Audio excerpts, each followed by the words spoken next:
After the day one of the league stage, the players have now realized that the bounty is a curse and a blessing in itself. Welcome to Android BGMS Season 3, where I'm going to be hosting Caster Necro, and John alongside with me on the panel. Once again, it's going to be Scared Yet. And as I mentioned, the bounty is a curse and a blessing in itself. I love the amount of aggression that was pulled in by the teams Yes. yesterday, to be very honest. And again, I really want to just bring up a point that with the bounty, if you're able to claim it for two different teams, that means you're already having so many points in your arsenal, 20 in itself. And Vishista even proved themselves to be a force to be reckoned with. Exactly my point. Yesterday, Vasista Esports, they took so much advantage of the power play, and not just that, even the bounty system. Yes. Because we saw Team X Spark getting eliminated off the rip as well by some other team, and even Aiku Soul was getting targeted by OG. Yes. Luckily enough, Aiku Soul, they managed to fend off the foe in a really good fashion before Team X Spark. Thing did not start off with that good. Yes, that is true. Raven were the ones who went in, targeted them, and got those early 18 points because of the fact that it's a power play. You get all of the 4 frags, that means you're getting 8 points in total, and then add up the 10 points of bounty, 18 points already. So all the teams who like to play for survival and then move forward, you've already scored up more points than them. That's such a fun fact, and I always love those early aggressive gameplays, Necro. I know you're also enjoying that Of course, as well. man. So yes, that's the fun part. I mean, this is what I'm talking about, right? Aiku Soul, they faced off against OG. Yes. And unfortunately for OG, they were not really able to come out on top. But then Raven Esports up against the players of Team X Spark, where they've easily managed to take down the players of X Spark. I wouldn't exactly say easily, but still, it did feel like they did manage to take down the players of X Spark with these. So Raven Esports, in general, they just surprised us with that aggression. It's not just about Raven as well, because if you remember, it's Team Tamilas up against 8-bit oh yeah, 8-bit. where you were the one who was most surprised out there, saying, nah, they won't go aggressive. And then at the next moment we see that Team Tamilas have lost one player, but they've managed to finish off 8-bit entirely. I mean, it was pretty much the fight for the primal spot, right? Yes. And that's where 8-bit, they were sort of hunkered down, and then later on, Team Tamilas came in knocking at the doors. And even Vasista Esports, they were striking down the players of Aiku Soul. And that's why Vasista Esports had so many points at the end of the day, because they even got a decent amount of points in the power play system itself, and then later on they also secured the chicken dinner. There's very small detail about that as well, which I really wanted to mention, because Reckoning were the ones who actually got knocked on one blade, but it was Vashishta who had their eyes on the target as well. So they basically hunted down the bounties perfectly, and that's how that first map of Erangel concluded. But even in the next one, it seemed we saw the exact same aggression from the teams. Yeah, I mean, Carpedium, they were getting hunted down by Mogo Esports, and then later on Mogo Esports, they unfortunately got shut down. Or even CG, they were getting hunted down by the players of One Blade, if you'd like to say. One Blade dropping right on top of the players of CG, while CG, they still did come out on top in that entire bounty scenario. And then in general, even the game of Miramar started off with quite the aggressive note.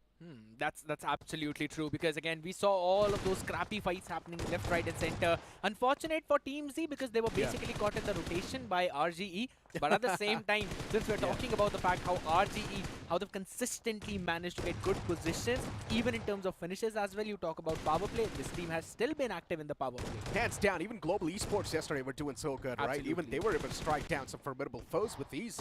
So even for Global Esports, today's day is going to be super important. But we already know the top 4 of the day itself. Vasista Esports is currently leading the pack. Absolutely true, and it's again Carpedium as well, and Reckoning, and the best part, Soul too. Aiku Soul, this team has not stopped its wrath. Exactly my point. Knowing the fact that the IGL's not playing in this team anymore, which is Manya, and still with the addition of Some, this team is doing really good for themselves. Aiku Soul still standing up and living up to the name, and knowing the fact that this player is quite young. In the past, he used to play for Enigma Gaming, but Some, with so much to fill up for, this man is not cracking under that pressure. I really wanted to talk about the fact as well, because every single one of the players from Aiku Soul, they're just heavy hitters, but I mean, this guy has been insane. Hey, you know what? Enough talks about Soul. Let's just directly move on forward and look at this video.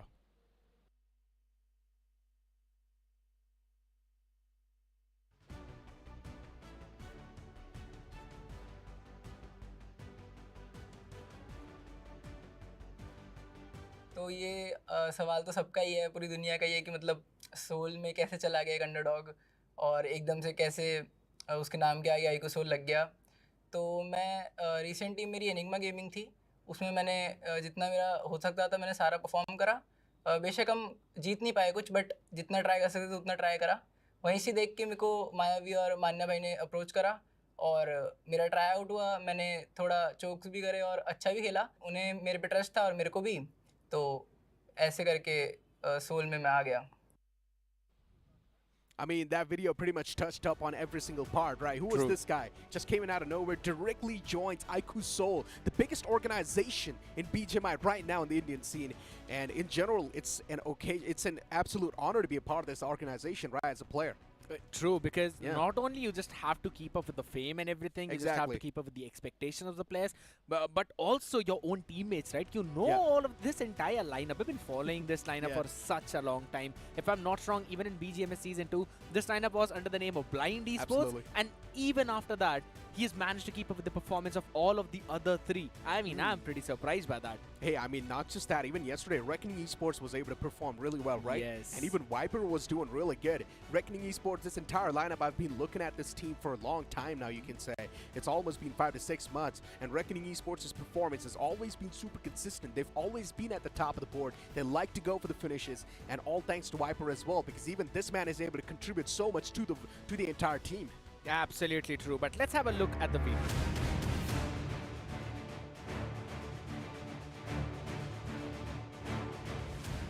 Reckoning हमारा नाम है और हर team को rack करना हमारा काम है unleash the reckoning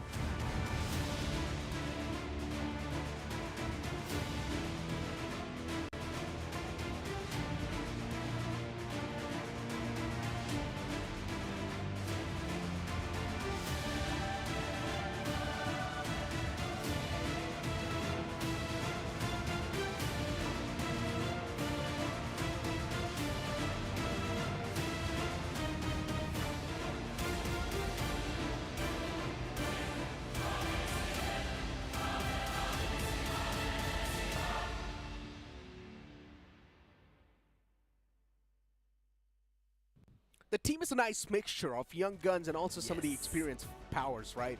And knowing the fact that I've been witnessing this team over the past couple of months, yes, initially they were making a lot of mistakes in their debut, but then later on, slowly and steadily, they started to settle down in really good fashion. And now look at Reckoning Esports. This is not the first LAN tournament. True, and they have been showcasing their strength with the experience Yeah. that they gathered in the past 2 months, as you mentioned as well. And honestly, Gravity Jord, Viper, Hunters, and Morton, look at the finishes of Gravity. 10 in his hands already in a total of 6 matches. And he's only 20 years old. I mean, this lad he's just out of his mind right now. Absolutely, even Immortal Hunters is right there too. I mean, if you've got a man like Gravity and Hunters just performing at the top of the board, who else do you even need in your lineup?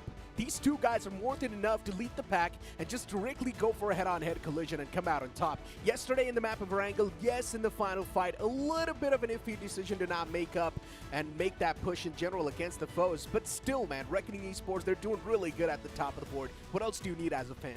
And if I'm not wrong, in both of these games, right, even though in the map of Miramar, yes, Reckoning did not secure that second place position. Yep. If I'm not wrong, they were put down to 4th because of the couple of players doing that heal battle. But if you actually look at it, they've always had this consistency where they have at least 3 to 4 players, sometimes, yeah, 2 if they lose early members, but at least 3 in those last few circles and are basically ready to go toe-to-toe against their opponents. So they know how to reach there.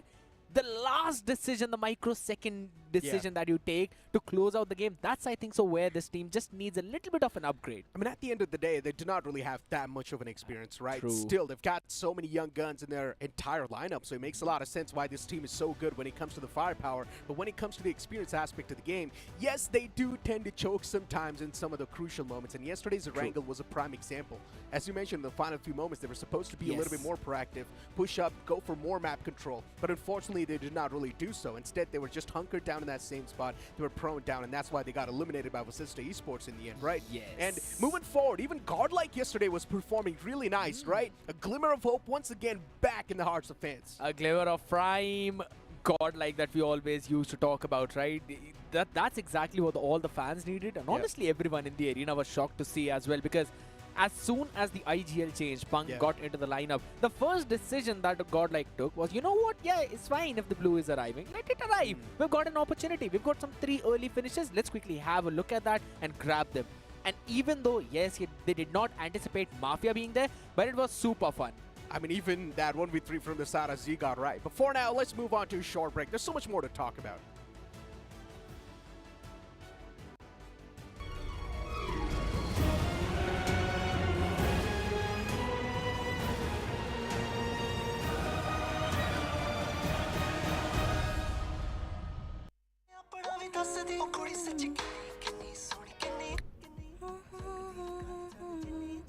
Wow.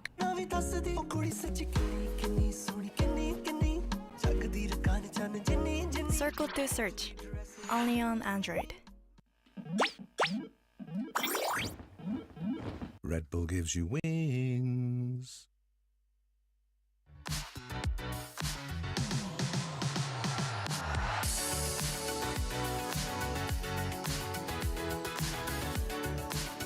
Another day, another road, and we go. A ride with a win, moving up, we know where to begin. Wicked on the wheels, get wicked on the wheels. On a ride we go. Wicked on the wheels, get wicked on the wheels. Another day, another road, and we go.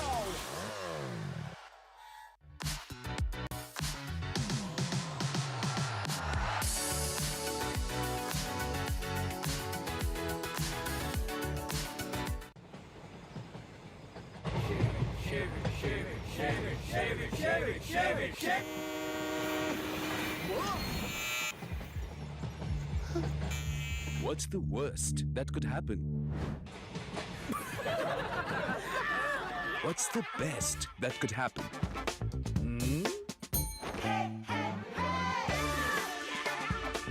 Philips One Blade. Move fearlessly. Innovation and you. Philips.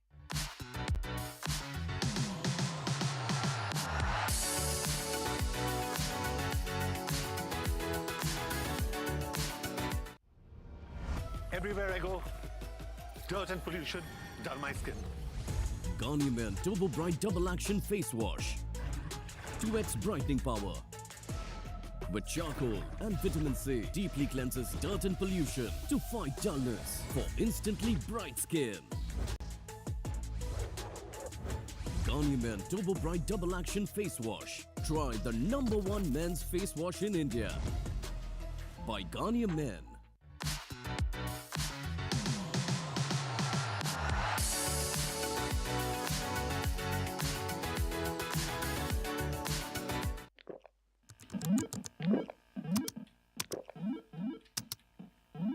Red Bull gives you wings.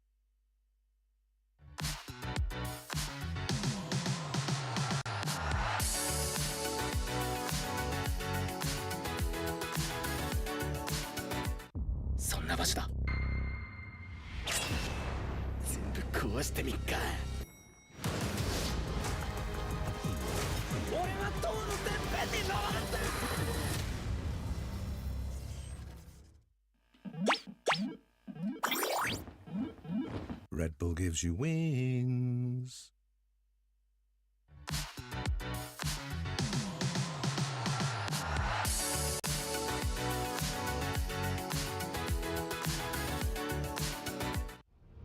Everywhere I go, dirt and pollution dull my skin. Garnier Men Turbo Bright Double Action Face Wash with charcoal and vitamin C. Deeply cleanses dirt and pollution for instantly bright skin.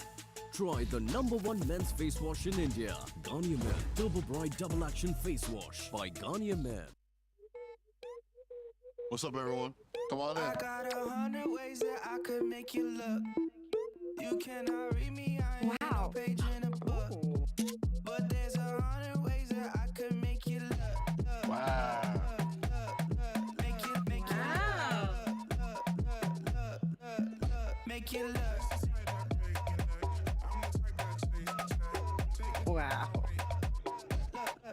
Look, make you look. Ladies and gentlemen, welcome back to a new season of Daily BGMI Action. This time with even more competition. This time with even more comedy. With a lot more jaw-dropping moments. And also a few that many would want to forget. And for the first time ever, enjoy BGMI Master Series with Android. Welcome back to the biggest ever BGMI Carnival on national TV. 「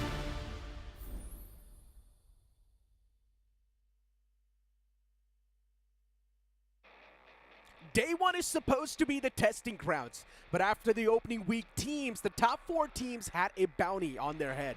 That means getting 10 extra points if you do manage to eliminate a team which has got a bounty, and every single team was on the prowl. Off the rip, things started off in quite an interesting fashion where Raven Esports, they hunted down the players of Team X Park and claimed that bounty. And they did that in the power play itself, so they managed to get 18 points. The same thing could have happened for the players of IQ Seoul as well, where OG did try to pounce on top of the opportunity, but IQ Seoul, they defended that compound in a really good fashion. But unfortunately, in that moment, Team Z as well after that could not really move up, but Pukar with that insane jump dodge was able to take down 2 of Team Z itself. Carpedium definitely showed some signs of life apart from the survival peak, but at the end of the day, it always comes down to who basically gets those bounties, where Vasista was literally a bounty hunter in the last few circles. Vasista out-fragging teams left, right, center, shutting down IQ Seoul as well, and in the end, taking down a team like Reckoning Esports to close things off and get that chicken dinner. Vasista Esports right now is at the top of the overall standings, just dominating and looking down on all the other teams. The game 2 started off in an interesting fashion too. Mogo Esports, they try to hunt down the players of Carpedium because they had a bounty on top of their head, but unfortunately Mogo Esports, the table flipped against them. Yes, and the similar thing you could say was tried by One Blade, but unfortunately this time around, Carnival Gaming were just too prepared for them. Things did slow down, but not enough, because every single round and every single stage we were seeing something happening, specifically the one that was highlight of the evening, Z-Gods 1v3 against WSB. The game of Miramar was also a comeback for the entirety of Godlike, and Godlike now, they have definitely ignited a fire in their fans' heart. But for now, let's move on to the stage. All right, let's start with a life lesson. जिंदगी में खुशी जो है वो खुद ढूंढनी पड़ती है, वरना दूसरों की खुशी के चक्कर में तो शेर को भी सर्कस में नाचना पड़ता है। जो 20 टीमें हैं लीग वीक 1 सर्वाइवर में, हमने देखा है उन्होंने अपना तरीका जो है वो बदला, and maybe it's down to the fact that power play और बाउंटी के एडिशन से अब इस अरीना में एक हलचल देखने को मिली है। But here we are at the Android BGMS season 3 powered by Garnier man, Day 2 of League Week 1. 20 टीमें तो हैं, लेकिन ये सफ़र जो है वो बहुत लंबा है. It's almost like a marathon. सतर्क रहना पड़ेगा. You'll have to be on guard. साथ में आपको ये भी देखना होगा that somehow you manage to finish in the top 4 of the leaderboard, क्योंकि वहीं पे तो आपका मौका बनेगा. Now talking of the top 4, कहानी बड़ी सिंपल है कि वसिस्ता के सोल में जो कापी डीएम वाली फीलिंग है, उसी के वजह से ये सारी टीमें रेकनिंग में. I think you have probably understood what I am trying to say here. So बुलाते हैं सोल के सौम्य और रेकनिंग के वाइपर को. Here come on man. दोनों बहुत ही यंग हैं. You can both join me on either side. इधर बहुत अच्छे. पहले तो अपनी उम्र बता दो सारे जो व्यूअर्स हैं. 17 years. 17 भाई, अभी तो आधार कार्ड बनने में भी टाइम लगेगा. नहीं, लाइसेंस में. 16 and 17. Okay, listen. This is your first BGMS. ठीक है, और बिफोर यू जॉइन सोल बहुत सारी टीम्स जो हैं वो चाहती थी कि तुम उनका हिस्सा बनो. So the question for you Saumya is why Soul? मतलब जो सोल के प्लेयर्स का गेम स्टाइल है वो मेरे गेम स्टाइल से भी मैच करता है. एग्रेसिव खेलते बहुत और भी अच्छी है. बाकी कॉन्फिडेंट था ये वाली टीम को लेके, इसलिए बाकियों में नहीं गया, ये वाला चूज़ करा ऑप्शन. भाई जो अग्रेशन की बात की है, आपसे ज़्यादा अग्रेशन तो किसी ने नहीं दिखाया, क्योंकि इससे पहले जो ऑफिशियल्स हुए थे उसमें जॉनथन और गॉब्लिन का आपने एक रिकॉर्ड तोड़ा था. उनके 16 थे फिनिशेस, आपने 18 निकाले. You also placed on number 3. So क्या वो प्रेशर रहता है कि you always have to live up to the height? Pressure तो नहीं रहता, बट हाँ एक दिमाग में रहता है कि हम लोग को मतलब बाकी बंदों से अच्छा खेलना. ऑब्वियसली मतलब हाँ, मेरे को तो पहले लगा नहीं था कि मतलब रिकॉर्ड टूटेगा. हम लोग सिंपली ऐसे ही नॉर्मल खेल रहे थे, जो नेचुरल गेम था हमारा, उस हिसाब से रिकॉर्ड तोड़ गया. नाउ सोल की कहानी थोड़ी सी अलग थी, right? Coming into this tournament शायद आप लोग फेवरेट्स नहीं थे. कहीं ना कहीं वो सवाल भी उठ रहा था कि क्या ऑडियंस आपको बचा पाएगी. What do you make of the performance in that opening weekend और हमने जो कल पहला दिन देखा? मतलब हमारा स्टार्टिंग से यही था कि एग्रेसिव खेलेंगे और सबको मारेंगे गेम में, और हमने वही स्टाइल चूज़ करा और हम क्वालिफाई भी हो गए और अच्छा भी जा रहा है सब. वाइपर, ऑफिशियल्स के बाद BGMS की शुरुआत से पहले रेकनिंग जो है वो रेकनिंग में भी नहीं थी, और अब सडनली सबको लग रहा है कि no, Reckoning are hot favourites. Do you agree? Yup, obviously. इसके रीजंस क्या हैं? रेकनिंग देखो, BGIS के बाद तो हमारा मतलब पूरा फॉर्म था कि हाँ BGIS हमारा अच्छा गया है, उसके बाद BGMS आ रहा है, तो मतलब उतना डिफरेंस दूर नहीं था, उतना पास ही था, तो हमारा फॉर्म था वो टाइम पे, तो अभी भी है ही फॉर्म चल ही रहा है। भाई दुनिया जो है इन यंग लड़कों के हाथों में है. Soumya who's 17 and of course Viper who is 16. Excitement है. Let's go back to the older boys in the studio. Interesting, quite an interesting interview, right? I mean, Soumya, of course, the young man, and then you've also got another man from the side of Reckoning Esports, which is Viper. And as I mentioned, Reckoning Esports in general, they do pack a lot of these young guns, and that's why Reckoning Esports is also quite aggressive in their playstyle. I mean, to be honest, yes, they are, and you really love to see all of that Of happen. course, Yeah, man. but it's still at the same time, there's still one thing in my head. Did Suren literally just call us old? Not us, I'm pretty sure. He's talking about the Hindi boys, Probably. right? 'Cause I'm not old, you're not old. We're quite the young ones, right? I'm just 23. You're what? Same, 24. Yeah, just 24, so you're a little bit older than me. But yeah, still moving forward with the conversation, right? We know today's Yes. day is pretty much going to be day 2. Some of the teams, they of course do have the bounty on top of their heads. But what do you think? Are we Yes. still going to be seeing that hunt? Yes, that's the whole point about it. I've got some leaks out here, but that's the Okay. fun part about it, that every single team, they really want to claim that bounty.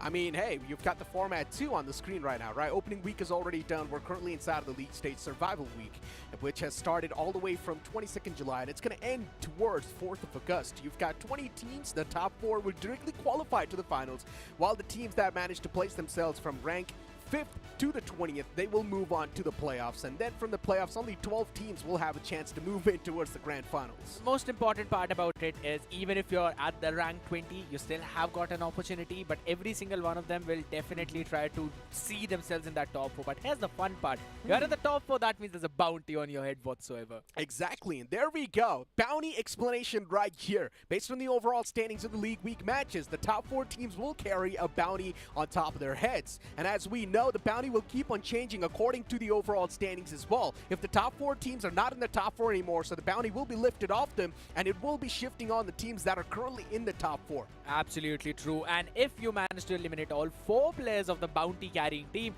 you manage to get 10 additional points. Yeah. Now, that was the prime reason why we still see Vashishta sitting on top right now, because they eliminated 2 bounty teams in the first game of Erangel itself. Now, imagine if a team again tries to pull something like that off. You can literally have somewhere around 50-pointer games for yourselves. And not just that, as you mentioned, if you manage to eliminate 4 players, every single player from that team, then only you will get the 10 additional points from the bounty itself. That's why we're seeing so many of these drop collisions, because even if one single player is left out, you're not going to be able to get the bounty. You need to make sure that it's an isolated duel and you're taking down every single player from that team. And right now, the bounty's on top of the heads of Assista Esports, IQ Soul, Carpadium, and Reckoning Esports. Fun fact, Global Esports are at 5th position. They only played the Miramar map yesterday. So, I mean, still grabbing so many points out of that one game. I think so. If I'd be worried if I was opponent of Global Esports out there, but still. Not surprised. Absolutely true. But on the other side of the spectrum, there are some big names that we were not expecting to see there, specifically Revenant, Team X-Pac as well. But I think so we can give them a little bit of a leeway, because they only played one game and apparently X-Pac were targeted. I mean, once again, I just want to go back to Global Esports' conversation, right? I mean, knowing the fact that these 4 young boys, once again, they've done so good in the official tournament as well in the past, and you cannot really expect anything else from the boys. Once again, the similar performance is sort of replicating over here too. And knowing the fact that BGMS really forces these teams to play aggressive, that's exactly what the Global Esports' roster wants. They want to go aggressive in the Battlegrounds. And looking at the schedule as well, today Sanhok is going to be played. A little bit of a change. Absolutely true. And fun fact, you were talking about aggression, Global Esports on the map of Sanhok. Oh my god, my bounty. God, bounty. Power play. Boot camp is just going to become hell out there for every single team. I'm really excited to see how teams are going to basically change their drops as well, because even on Erangel, we saw quite a few teams not going to their usual drops, but changing them up even on the map of Miramar. So I'm expecting something similar to unfold on the map of Sanhok too. But yes, I'll be excited to see who is going to target how many of those teams. So this is the fun thing, right? Global Esports and IQ Soul, they used to like to drop on the same spot, which is going to be the top left island, Camp Alpha. And if they do not really drop over there, once again, then Global Esports, last time when I witnessed this team, Global Esports, they dropped in towards Boot Camp because Boot Camp was up for grabs. But this time, I'm pretty sure Boot Camp is not going to be up for grabs. So I just want to see, are we going to see that drop collision come through? Because Bounty's up for grabs.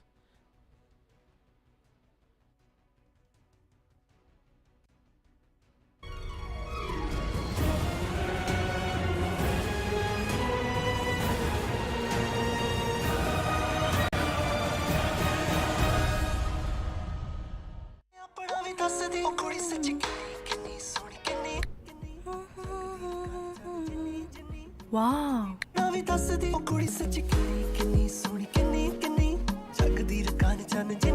Circle to search. Only on Android. Red Bull gives you wings. Time to test the waters. Tell me how you wanna leave. Now you hear me roll like raw. In my beastly mode now. Wow. Wicked Unleashed. That's wicked. All the cuts and the curves. So wicked. Take what you deserve. It's wicked. TVS Raider. Unleash your wicked.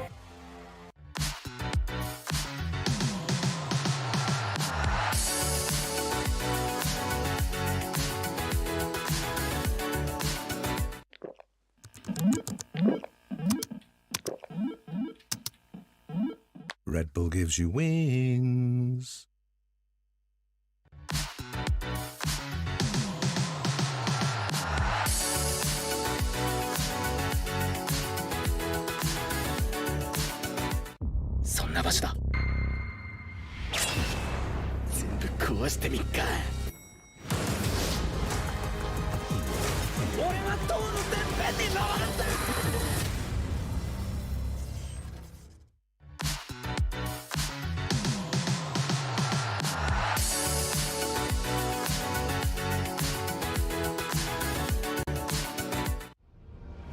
Everywhere I go, dirt and pollution dull my skin.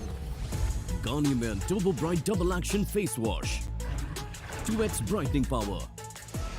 With charcoal and vitamin C, deeply cleanses dirt and pollution to fight dullness for instantly bright skin.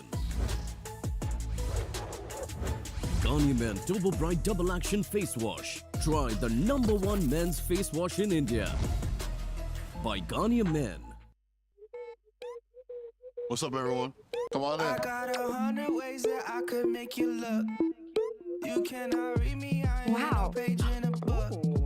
But there's 100 ways that I could make you look. Wow. Make you look. Make you look. Wow. Look, make you look.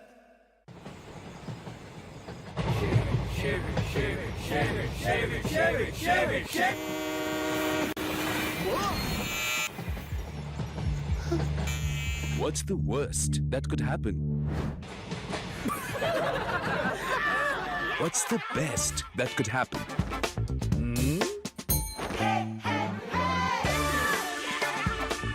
Philips One Blade. Move fearlessly. Innovation and you. Philips. そんな場所だ。全部壊してみっか。俺は塔のてっぺんに登るんだ。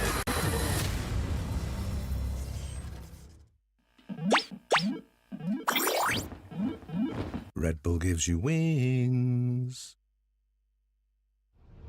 Everywhere I go, dirt and pollution dull my skin. Garnier Men Turbo Bright Double Action Face Wash with charcoal and vitamin C. Deeply cleanses dirt and pollution for instantly bright skin.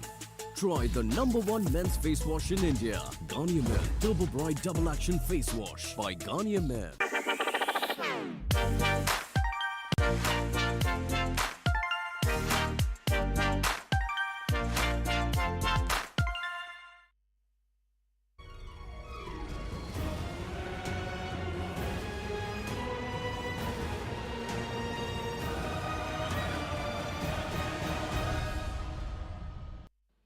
Whoa, or should we say super wicked? The beastly headlights and the Black Panther iconic mask screams power. Feel like Super Warrior with TVS Raider Super Squad Black Panther Edition.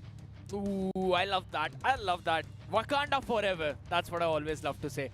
But yes, at the same time now, since we'll be moving on to the map of Sanhok, it's going to be super wicked indeed for all of these teams because I want to see the new drop locations. I also want to see how these teams are going to perform, right? Because again, 4 of them are only going to play just one game. And if I'm not wrong, 4 of them are going to be WSB, Reckoning, Godlike, as well as One Blade. I just want to see the teams on the bounty them getting hunted down. That's all I want to see. Because the drop collisions yesterday, they were so fun. Started things off with so much excitement, so much aggression, and that's what you like to see. And knowing the fact that, unfortunately, we've got the groups playing in here, so it's just one team playing in here, which has got the bounty on top of their heads for now.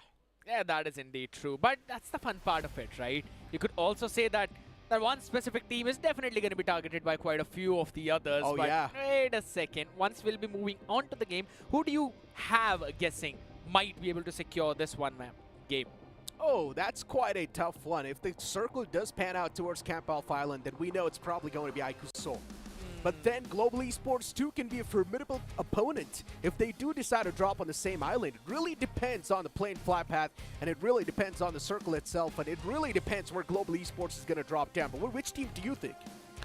I really feel like, I mean, with the way how teams have been playing, it could eventually be Global Esports. Okay. Because, yeah, I mean, with the amount of firepower they've got and also not the pressure of the bounty on their back, I think so they've got a good opportunity. Hey, but here we go. The first Sanhok off the league stage begins now as the plane flight path starts all the way from Sami towards Cow. This plane flight path is quite nice. Equally divides the map between two halves, and that means if the players do want to move in towards Camp Alpha, be it Mongnai, be it the complete opposite side of the map, they can easily stretch towards their drop locations. Yeah, I mean, if the teams really want to, they can try and go towards Kampong or Dogs or even somewhere around Lakavi. Totally depends on to them. But as you already mentioned, if there's a specific map where I think so, you always have the best plane fly paths, that normally is the map of Sanhok.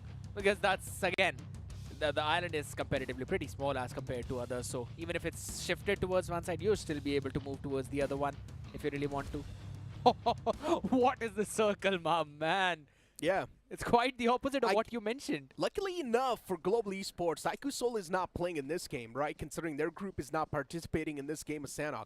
So Global Esports is quite lucky. They've got the entire Camp Alpha Island for themselves, and this is pretty much a dream start for them. They can start things off with quite the aggressive note. They can start things off with quite a lot of loot for themselves. And even they're going to be having so many possibilities opening up for the future. Raven Esports, they've got a little bit of drop collision against the foes in the front. But then they're also moving up against CG. That's right there in the front lines. TZ, they start things off with quite a nice note, as Addy's going to be the man to put the nail in the coffin for Hulk. Couple of teams now losing their important members as the fight in front of us unfolded. There was one that happened all the way over towards north, and that was Team Xpark Sarang, who was able to take down Team Tamila's Mr. IGL. So that's a big blow to the side of Tamila's already, because normally we see this team play it slow, safe, calm, composed, but with the position that they are in right now, I think so Xpark, if they've got the decent weaponry, they can try and hunt down all the other players, and if in case the commotion is heard, if we're going to see the same aggression from God like yesterday, they might also would want to drop down over towards just a bit more south. Hold on, another drop collision going on towards the top right. Reckoning Esports. What? I mean, they were getting hunted down, and just like that, the entirety of 8-Bit, they've been taken down. Power play claimed. 8-Bit not inside of the game anymore, and considering 8-Bit only started things off with 3 players, so that's going to grant Reckoning Esports 6 points. Absolutely. I mean, one of their players, of course, hurt IRL, so they cannot compete, and it's super important for the side of 8-Bit, because I would still say you really wanted to set up a bit of a momentum for yourself on day 2 itself. But at the same time, I think it's about a dream start coming in for Reckoning. 6 points claimed up already, and this is the strength of being a team that carries a bounty, right? Others will try to target you, so if you've got a decent amount of loot, if you've had some time to probably pick up the guns and maybe switch up a bit of utilities, you can also answer back really well. And if you do, that means a good amount of points already coming in your plate without you having to move out to uncomfortable territories. Pretty much. I mean, Reckoning Esports starting things off at 6 points already. I mean, Reckoning Esports is doing really good in the overall standings. They've also got a bounty on top of their head, so 8-Bit, I guess they really want to hunt down the players of Reckoning. But the tables, it flipped against them. 8-Bit, they tried to go for a big one. But unfortunately, the man disadvantage just worked against them. And now you've also got Raven Esports. Oh! What a spray that was from Reaper. Still manages to get the knock on to Toy. And now the confirmation is pretty much just going to follow up. No one's going to be able to stop Reaper from ripping apart Entity Toy. But Team Xpark as well. Even they've found some... Oh, what is this? Super Saiyan? Fireman? I mean... Looks pretty fiery to me, to be very honest. Yeah, it's a pretty cool set. Absolutely. I'm still going to call him Fireman. Want to see if it gets extinguished if you move in the water. But all jokes aside. That's never going to happen, but yeah. I mean, moving forward, X-Spark, even they've managed to sort of get a spark underneath their sleeves, managing to get that one single elimination in the power play, so that's going to grant them 2 points in return. Not that bad of a start, considering the game just started a few seconds ago, or maybe you can't say a few minutes ago. And Team Tamilis eyeing out the surroundings a little bit here and there, knowing the fact that they lost out on Mr. IGL a while ago. So that's quite a tough pill to swallow for Team Tamilis. True. And just to remind the audience once again, our mobility partner is TVS Raider. Super wicked is what we always call them. But for now, again, this first circle was definitely wicked, already forming over towards down south. So most of the teams that took their drop over up north will have to go in for their rotations. I really want to see Godlike as well move in with their own. Otherwise, they're going to encounter a lot of problems. And for now, God's Reign is the one that's creating a big problem for Reckoning as they already catch one. Oh, Reckoning Esports. Make it rough luck for them. Before God's Reign, they've already managed to take down 2 players, right? That's a really good thing. Where's the remaining 2 players? Reckoning Esports, they've got a bounty on top of their heads. If God's Reign, they do manage to hunt down the remaining 2 players. That's 10 points in addition they can get. And that too, if they manage to do that in the power play itself, that's going to be 18 points in total.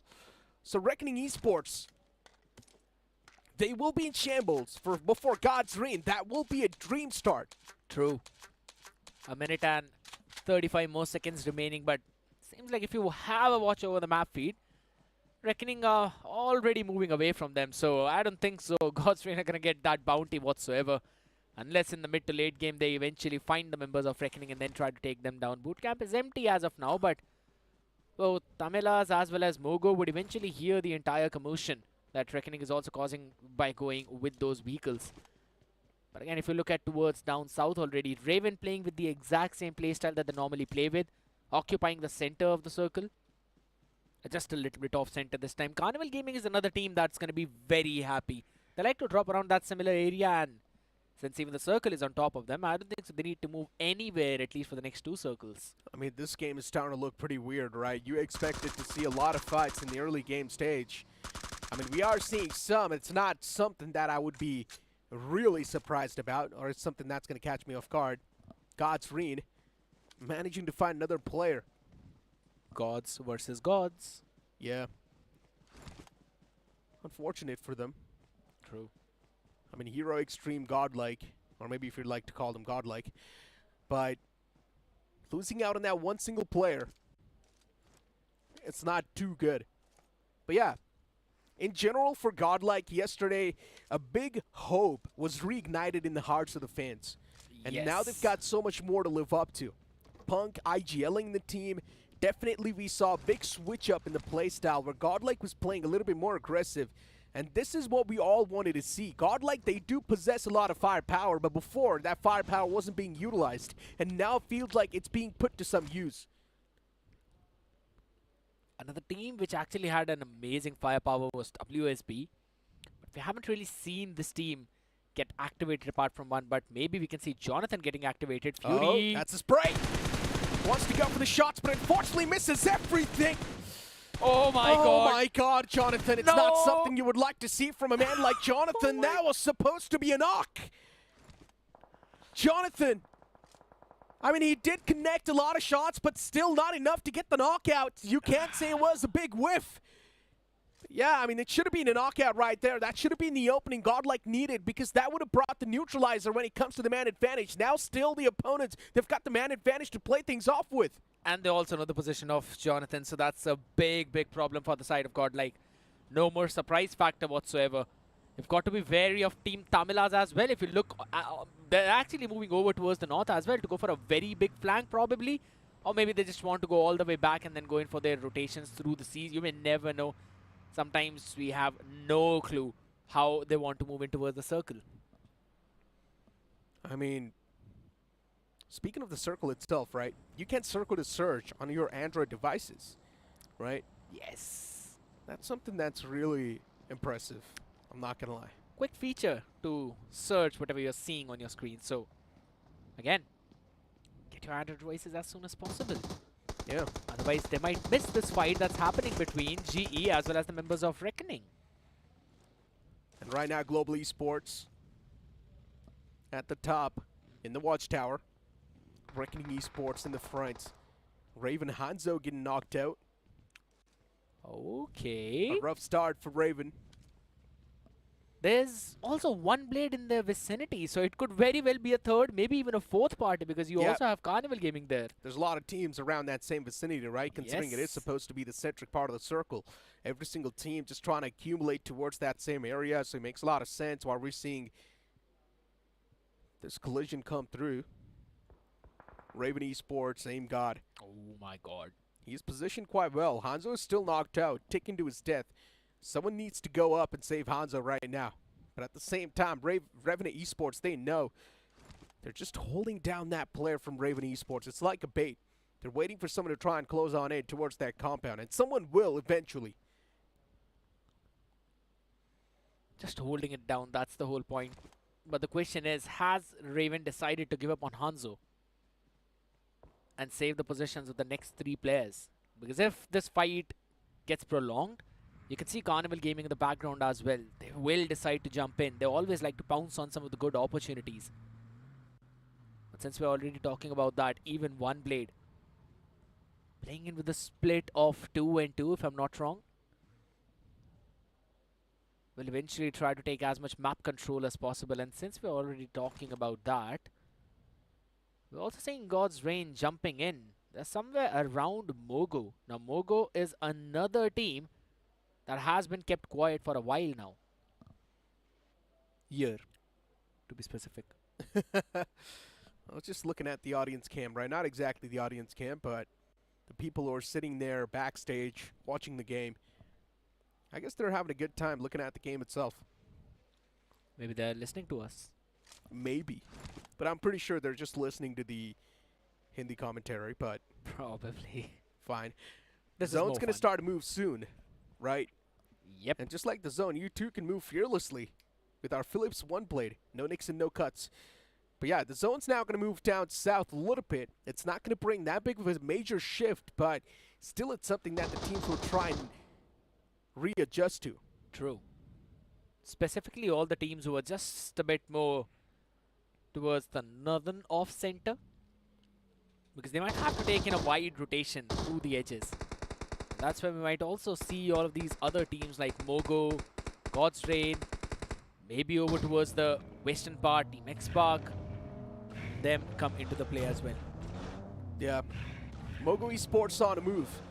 And for Mogo Esports, the day one wasn't too good. But at the end of the day, it's just the day one, right? We all know day one is supposed to be the testing grounds, so you can give them the benefit of the doubt. Right now, Shogun, man's getting burnt to his death.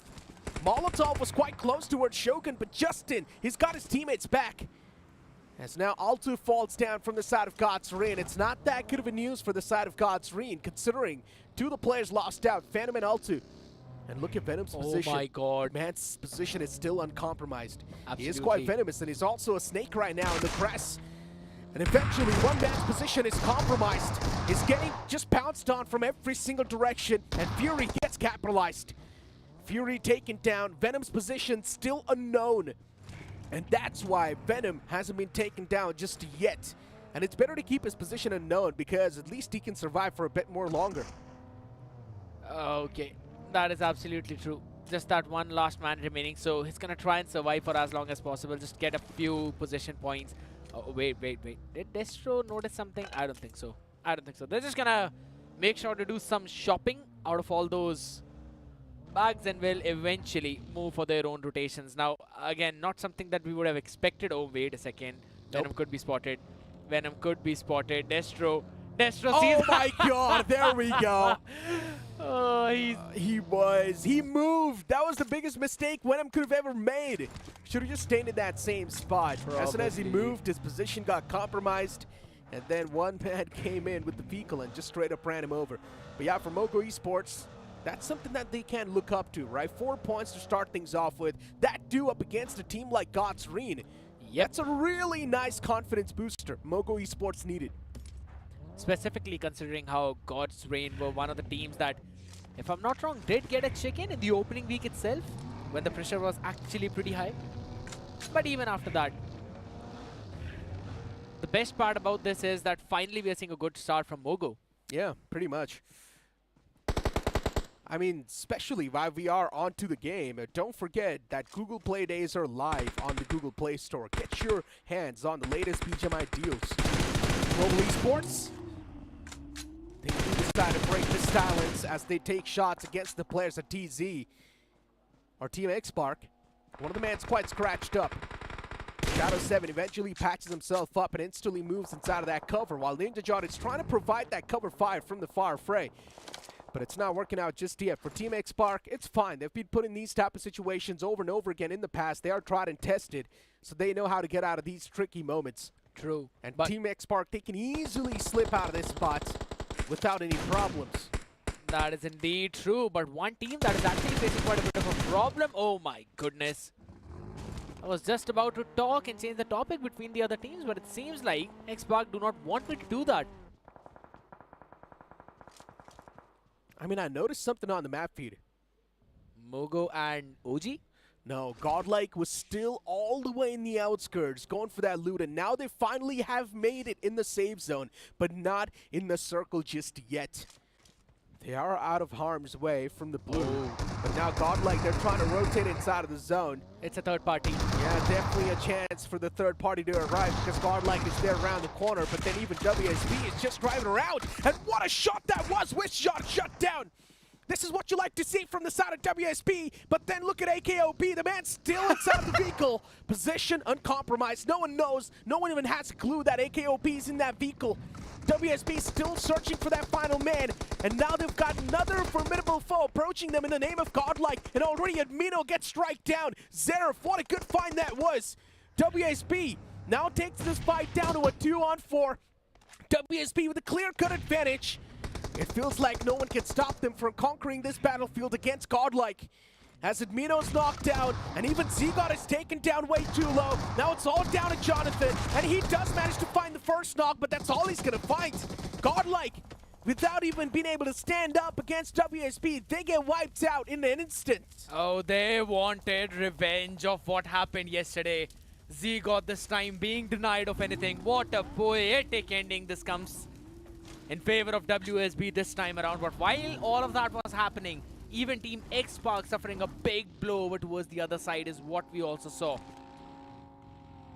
So yeah, it's all the teams now working around perfectly, taking down each other. And as we were talking about that, AK confirming one pick, and it's as power yet again falling from Carnival Gaming, and AK has been finally taken care of.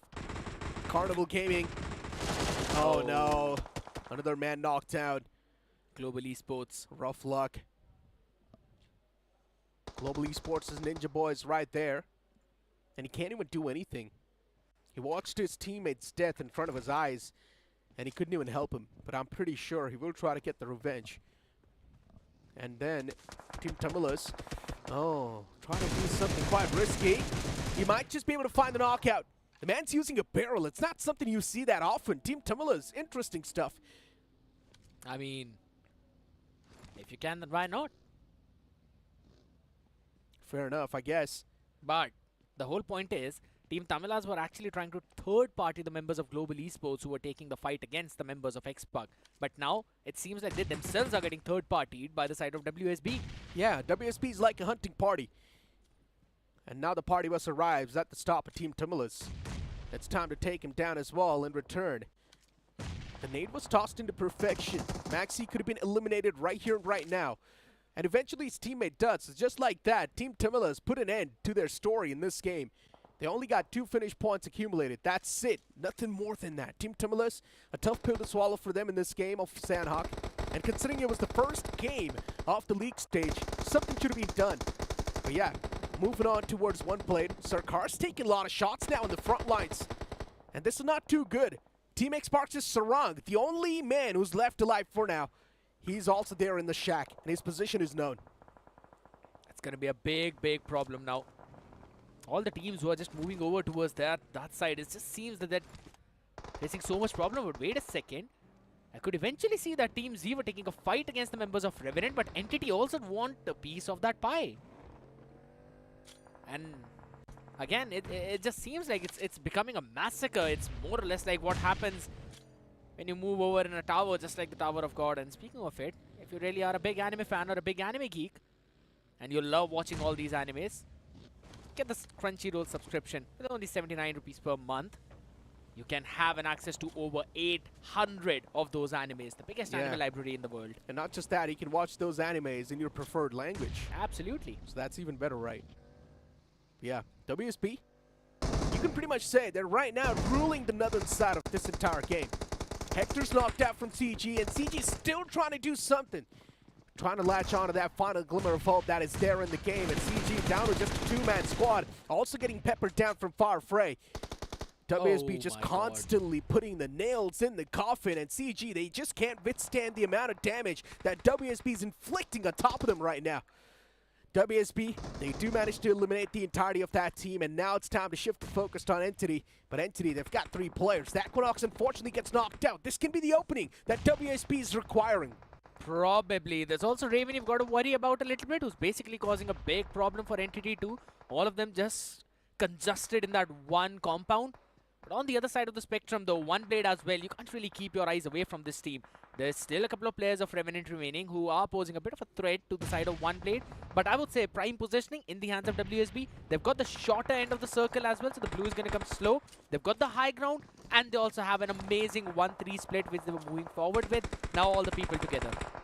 Entity, 3 players once again. Picked on the feet, and what a spray that was! Raven strikes down that man. And now trying to span through the smoke as well. I mean, for the team at the front, it's quite unfortunate to be on the receiving end of things.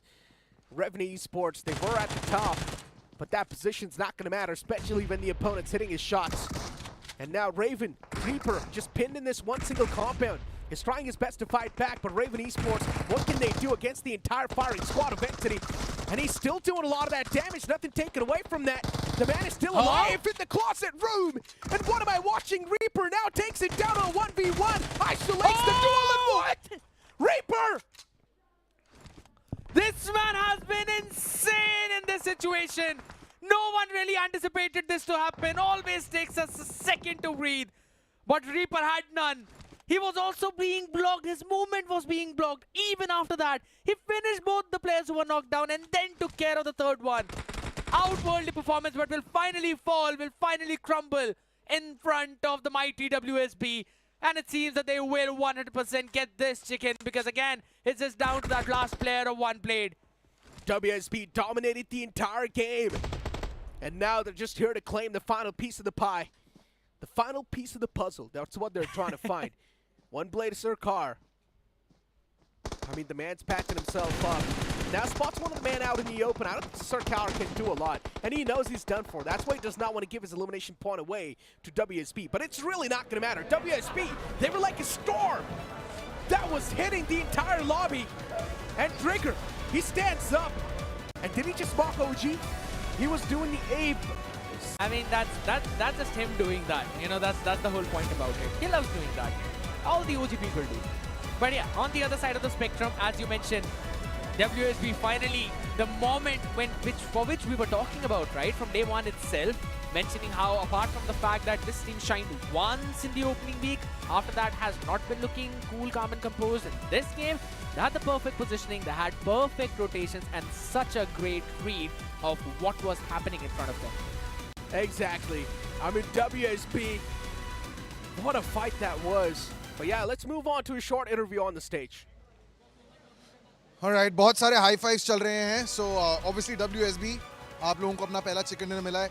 क्या ये एक तरीके से राहत की सांस है that you start off this well, जब आप लीग वीक में इन सारे एडिशंस के साथ बाउंटी और पावर प्ले आप सबसे ज़्यादा फायदा उठाना चाहते हैं? आई थिंक हमने अभी कोई बाउंटी टीम मारी नहीं है, तो उतना कुछ फ़ायदा नहीं हुआ है फर्स्ट चिकन के साथ. इफ़ अगर हमारे मैच में और बाउंटी टीम्स होती तो मे बी हमें इतने किल्स का फ़ायदा होता. Z-God 1v3, क्या इसी की वजह से सब हंस रहे हैं. एक बार देखो, सब मुस्कुरा रहे हैं. क्या इसीलिए इतना पागलपन छा गया था? Z-God देख भी रहा है. नहीं, वो खोया हुआ है, उनकी अलग बात चल रही है अभी. नहीं वो 1v3 मतलब वही है कि अपन ने एक एक जाके इतना गंदा चोक किया है, बट ठीक था भाई। ये वो भी भाई को पंप मिल गया, अब नेक्स्ट पंप हमें ही मिल गया इस मैच में। अब अगर नेक्स्ट टाइम अगर मौका मिलेगा तो क्या पता हम में से कोई उनको 1v3 कर दे। क्या इस मैच में हमने ओजी के लिए एक मैसेज देखा है? ओजी के लिए मैसेज, वो जो मेरा एक्शन था, that is because I always will be an OG. Always will be an OG, but right now he's got a chicken dinner for WSB. It's time for a break. लेकिन हमारे साथ में हमारे जो कास्टर दोस्त हैं वो इस मैच पर बहुत लंबी बात करने वाले हैं।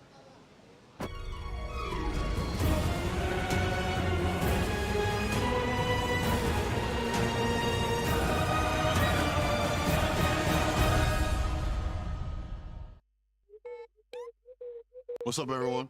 Come on in. I got 100 ways that I could make you look. You cannot read me, I ain't no page in a book. But there's 100 ways that I could make you look. Wow. Make you look. Make you look. Wow.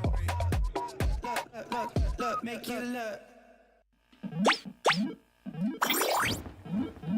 Red Bull gives you wings. Another day, another road, and we go. A ride with a win, moving up, we know where to begin. Wicked on the wheels, get wicked on the wheels. On a ride we go. Wicked on the wheels, get wicked on the wheels. Another day, another road, and we go.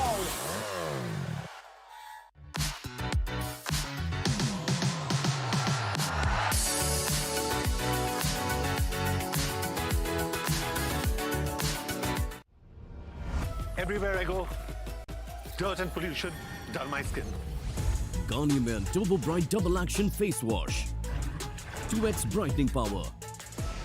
With charcoal and vitamin C, deeply cleanses dirt and pollution to fight dullness for instantly bright skin. Garnier Men Turbo Bright Double Action Face Wash. Try the #1 men's face wash in India. By Garnier Men.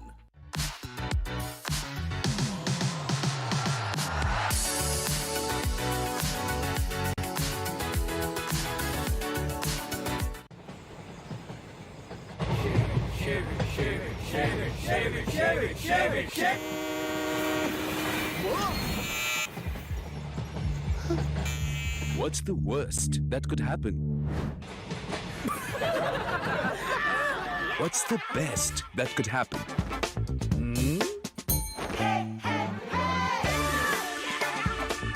Philips One Blade. Move fearlessly. Innovation and you. Philips.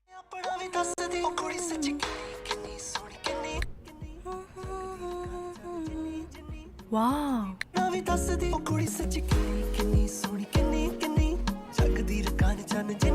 Circle to search. Only on Android.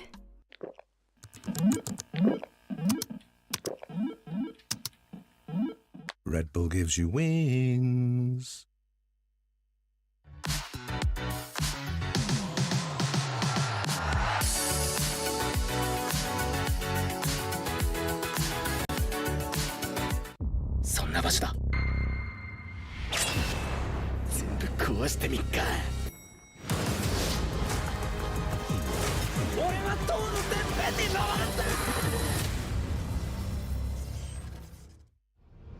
Everywhere I go, dirt and pollution dull my skin. Garnier Men Turbo Bright Double Action Face Wash with charcoal and vitamin C. Deeply cleanses dirt and pollution for instantly bright skin. Try the #1 men's face wash in India. Garnier Men Turbo Bright Double Action Face Wash by Garnier Men.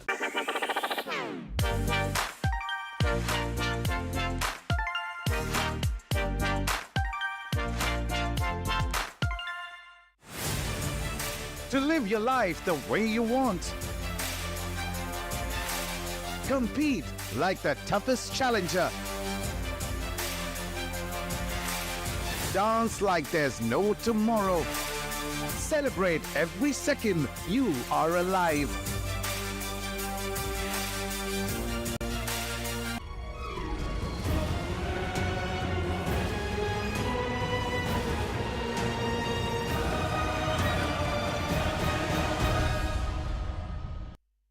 I mean, after that game, one thing is for sure, we now know what WSB is capable of. This new lineup is, of course, starting to make so much happen. And getting 16 eliminations, if I'm not wrong, at the end of that game, it was super impressive. But before we move on with the show, once again, just to let you guys know, Crunchyroll is India's largest anime library with over 800 plus shows, and you can watch those shows in your preferred language. Watch now with only 79 rupees per person. I mean, you tell me, you give me that offer, I'm obviously going to pounce on that, something like that, specifically as big of an anime geek I am. But if we're talking about big things, right, the biggest player in this game was God's 7 finishes, and his finish contribution is only 44%. Wow. I mean, Gods from the side of WSB. Just getting 44% of that finished contribution, so that in itself just showcases how many eliminations the rest of the team has had. Exactly. And in general, WSB, they were like a storm. And that 1v3 as well from the side of Raven Esports' Reaper against Entity. I mean, it's something that you do not really see coming, but then Entity choking up that fight in such a weird way really throws you off. Did not really anticipate that happening, where Reaper moved out of the room, got the first pick, if I'm not wrong, with the Uzi, but then moved backwards. I mean, we don't see his name in the stars of the game because it's, again, Gods with going all out and Best Companion going to Arcelin. But really, I really wanted to see Reaper here, man. I mean, Global Esports, of course, they just somehow make their way to the graphic, right? They've always been over here in the forefront. But yeah, for Global Esports, they started things off in the Camp Alpha. We saw that as well. Moving down south was not that big of a deal as well. Unfortunately for Global Esports, getting caught in the midst of that action was definitely something that they did not really see coming. We also saw Godlike getting eliminated too, so even that was quite rough. WSB was the one to put an end to Godlike's story in that previous game, right? So let's just directly move on to the highlights. TZ, they started things off with a really nice note for themselves. Hulk was taken down off the rip.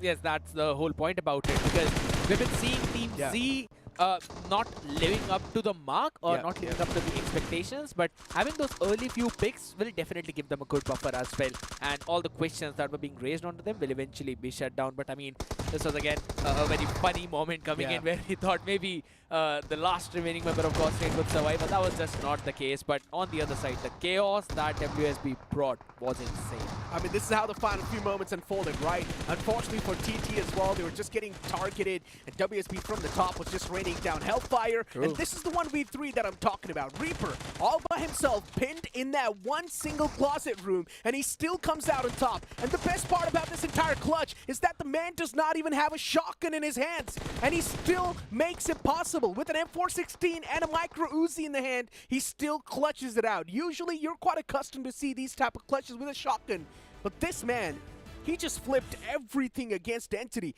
But you cannot take away something from the side of Entity as well, which was the unluck, or maybe you can't say the whiff with the shot. Yeah, we could technically talk about that as well, but let's be honest, Reaper, he technically outplayed them, and it's never possible to actually take a 1v3 and win it, unless of course there's a mishap from the other side or a miscommunication or something like that. We saw something similar happened yesterday as well, where Z got 1v3 WSB, but this time WSB answering back in such a phenomenal manner. Fun fact, Necro, not a single pick during power play. Wow, 16 finishes in total. That's going to give them 16 finish points. And in total, they managed to get 26 points. So yeah, that's still really surprising and still really nice. And then moving on forward towards the second spot of that previous game, Raven Esports with 11 points. And keep this thing in mind, Raven, they lost out on Hulk off the rip. And still they somehow managed to recover. That was absolutely perfect. And again, not a good day, if I'm not wrong, if you're a Godlike fan too. There were a few iffy moments as well, but if you're a Team Z fan, yes, they definitely stepped up in those rankings, even by a little bit, at least by a little bit. But I wanted to see some more step up from them. Even Team X-Spark is not able to rise up, right? That's a big problem as well, and usually you expect a team like Team X-Spark to dominate in such a schedule, in such a format. But unfortunately for Team X-Spark as well, nothing's really working out. Maybe in the future they definitely can. It's just the day 2 of the tournament, right? And you're just done with the first game of the day 2. So a lot can still be on the horizon, knowing the fact that the upcoming game is also going to be the map of Miramar, which is pretty much the classic grounds. And probably a lot of those bounty teams are going to be back in action. I really want to see how it's going to pan out, right? Because it's so very quick, so very fast that we normally see. And that quickness is only provided by one other thing, Necro. Yeah. That's going to be the tap and pay of Android. Ooh. That's super simple. Just tap it and you pay for it. Wow. Sounds something like My friend would take a lot of advantage of that. But yeah, moving forward towards the overall rankings after that previous game. But Assist Esports is still going to be at the top of the charts. Reckoning Esports not that far behind on the second spot. Global Esports on the third, and then you've got Raven Esports making their debut in the top four on the fourth spot. IQ Soul not there anymore. Carpadium being kicked out as well. But WSB slowly and steadily closing on up towards that top four as well. The fun fact about all of that is that, as you've already mentioned, WSB slowly closing that gap up, but this team has played 3 games already. But there are a couple of teams still in the top 4 who only played 2. And since we're talking about that, Team Forever is also another team that will be looking forward to their 3rd game. But godlike, I mean, again, yes, there was a spark yesterday, but it seems to have vanquished by now. And if you're talking about that already, X-Spark as well, I mean, playing 2 games, only grabbing 5 points. It seems they really need that big 40-point game for themselves. X-Spark, indeed you can't say a rough start to the league stage, right? And this is exactly what I'm talking about. Even for Orangutan, just look at them, just 5 points. They have made a lot of the switch-ups in the lineup, and still things are not working out for OG at the bottom of the board, and it's something that's always going to hinder you, right? It's something that's always going to hurt you as a fan as well. So OG, they need to start buckling things up, because if the start of the league stage is not going to be good, you cannot really expect a lot less in the end. I mean, we've been mentioning that time and time again. Even Surain said when he was opening, and that was the fact that it is a marathon, but I always would say treat every single day as a sprint. You really need to rack up those points, because the lead can switch up very quickly. Exactly, and now as you move on towards the match 2, you're going to have Group A, C, D, and E playing here. So that means Group B is now going to be sitting it out. One Blade, WSB, Reckoning, and Godlike not playing this game anymore. But already, speaking about Reckoning and speaking about WSB, they've already done it, man. Reckoning Esports, they got a decent amount of points. WSB, they got 26 points. So they've already done for the day. Yes, they've done their part. And as you mentioned, Reckoning would be very happy, right? Because even though they're a bounty team, they're not playing this one game of Erangel. So they're going to be happy sitting this one out. But at the same time, we were thinking IQ Soul and Carpadium would eventually be the teams that might get targeted. But guess what? They both do not have the bounty after this update. So it's going to be again Vasista, the team that's going to be the eye of almost every other team in the lobby. Hey, Vasista Esports, I mean, this team has been looking quite frag heavy recently, right? And off the rip, they like to start things off with a really good note. So Vasista Esports now, it's their time to defend down the grounds, considering there's the bounty on top of their heads. And all the other teams would try to drop on top of them and try and claim that bounty. So for Vasista Esports, they do not even need to go on a hunt. The players will be coming to them to getting hunted down. That's the fun part about it, and that's what we always talk about. But there's another team, you know, that we normally do not see come up so quickly, but still that team has got a good amount of presence. That is Team Forever. We've been talking about them as well, not that much, but I really want to touch upon the fact that how every other team, they really like to utilize that power play, apart from WSB, right? But there's still some teams that they really want to rack up those finishes in the power play. This team always play it slow. They've got such a slow, calm, composed start, always prioritizing the circle and then trying to rack up those points when we move along the way, trying to scrap a few finishes left, right, and center. But I think so that's only going to work for a couple of days, not more than that. I mean, speaking about the days, as long as you're getting the head start, man, in my opinion, that's a really good thing, right? At the end of the day, you just need to be somewhere at the top of the board to just qualify for the grand final, just be in the top 4. But there's so much more to talk about, but let's move on to a short break.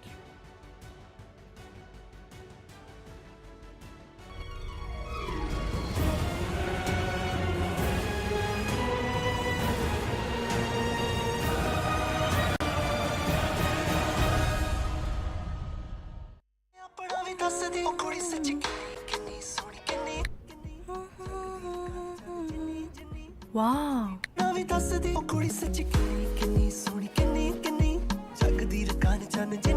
Circle to search. Only on Android. Red Bull gives you wings. Time to test the waters. Tell me how you wanna leave. Now you hear me roll like raw in my beastly mode now. Wow. Wicked Unleashed. That's wicked. All the cuts and the curves. So wicked. Take what you deserve. It's wicked. TVS Raider. Unleash your wicked.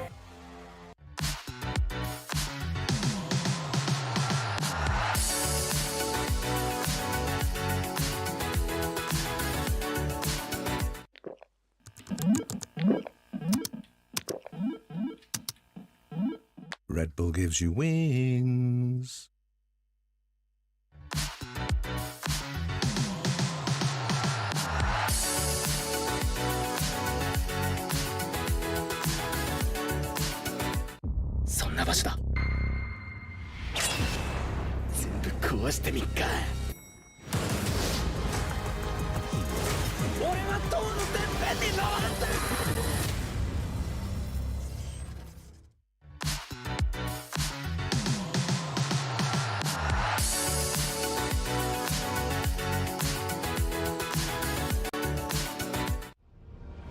Everywhere I go, dirt and pollution dull my skin. Garnier Men Turbo Bright Double Action Face Wash. 2x brightening power. With charcoal and vitamin C, deeply cleanses dirt and pollution to fight dullness for instantly bright skin. Garnier Men Turbo Bright Double Action Face Wash. Try the #1 men's face wash in India. By Garnier Men.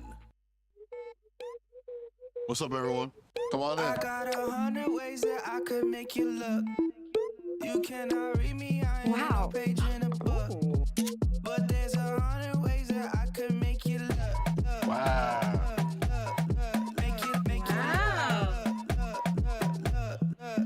Make you look. Wow. Look, make you look. Shave it.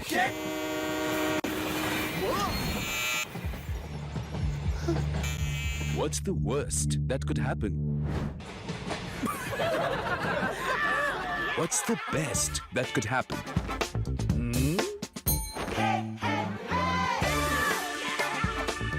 Philips One Blade. Move fearlessly.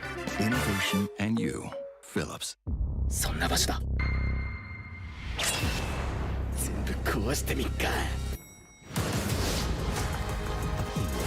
俺は塔のてっぺんに登るんだ。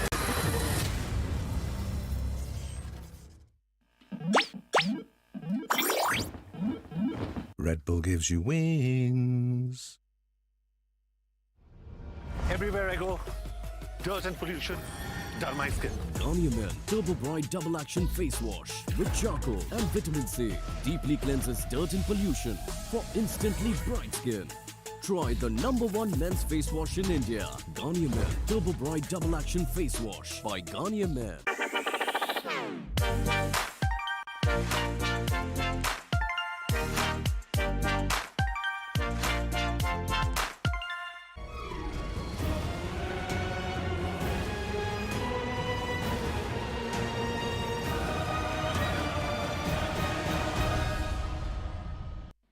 Once again, a huge shout out to our mobility partner TVS Raider. It's not just all about the looks. There is a Smart Connect version with 99 connected features. And guess what? It apparently comes with a 5-inch TFT screen as well. And not just that, there's another good thing that's going on. Google Play Days are live. Grab the best BGMI offers now. What are you waiting for? This is why we call BGMS a festival, because you've got so much stuff, not just for the player, not just for us, even for the viewers.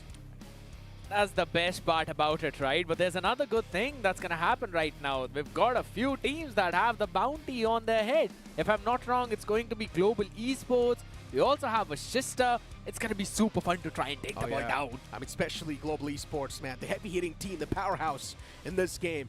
To hunt down a team like Global Esports, it will be quite the tough journey, but still, yesterday we saw Team Xbar getting hunted down by Raven Esports, right? So anything can happen at this point in time. All the other teams, all they can see is aggression in front of their faces, and even WSB right now has also got a bounty on top of their heads, but unfortunately, WSB is not going to be playing this game, so you can't say they've skipped that mark. I'm really going to be enjoying to specifically see how Carpedium are now going to play around, because again, we've been talking about that team. We have been mentioning that's been amazing. Hey, and not just that, even Raven Esports, they've got a bounty on top of their head. So for Raven Esports, there's a chance the Hunter, they might just be hunted.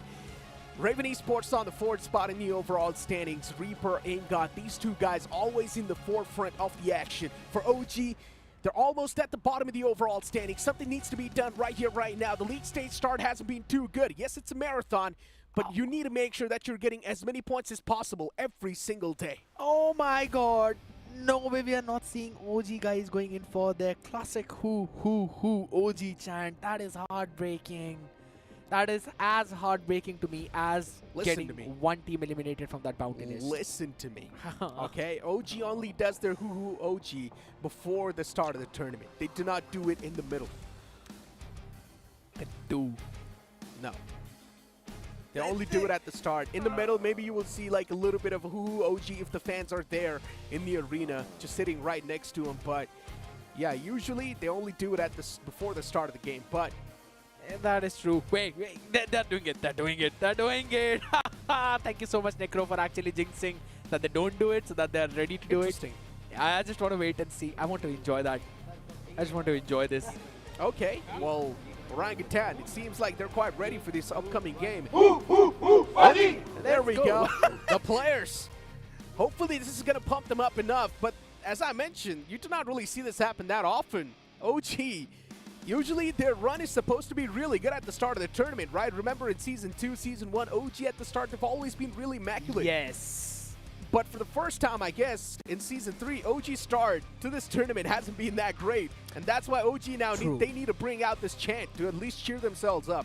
I mean, that's what happened even yesterday, right? They had only one game yesterday of the map of Erangel where they took the fight against the members of Aiku Soul and they could not win that one out. And in this one on the map of Sanhok, normally we see this team perform really good, but at the same time, it also feels that OG, as you mentioned, they really need to find their footing.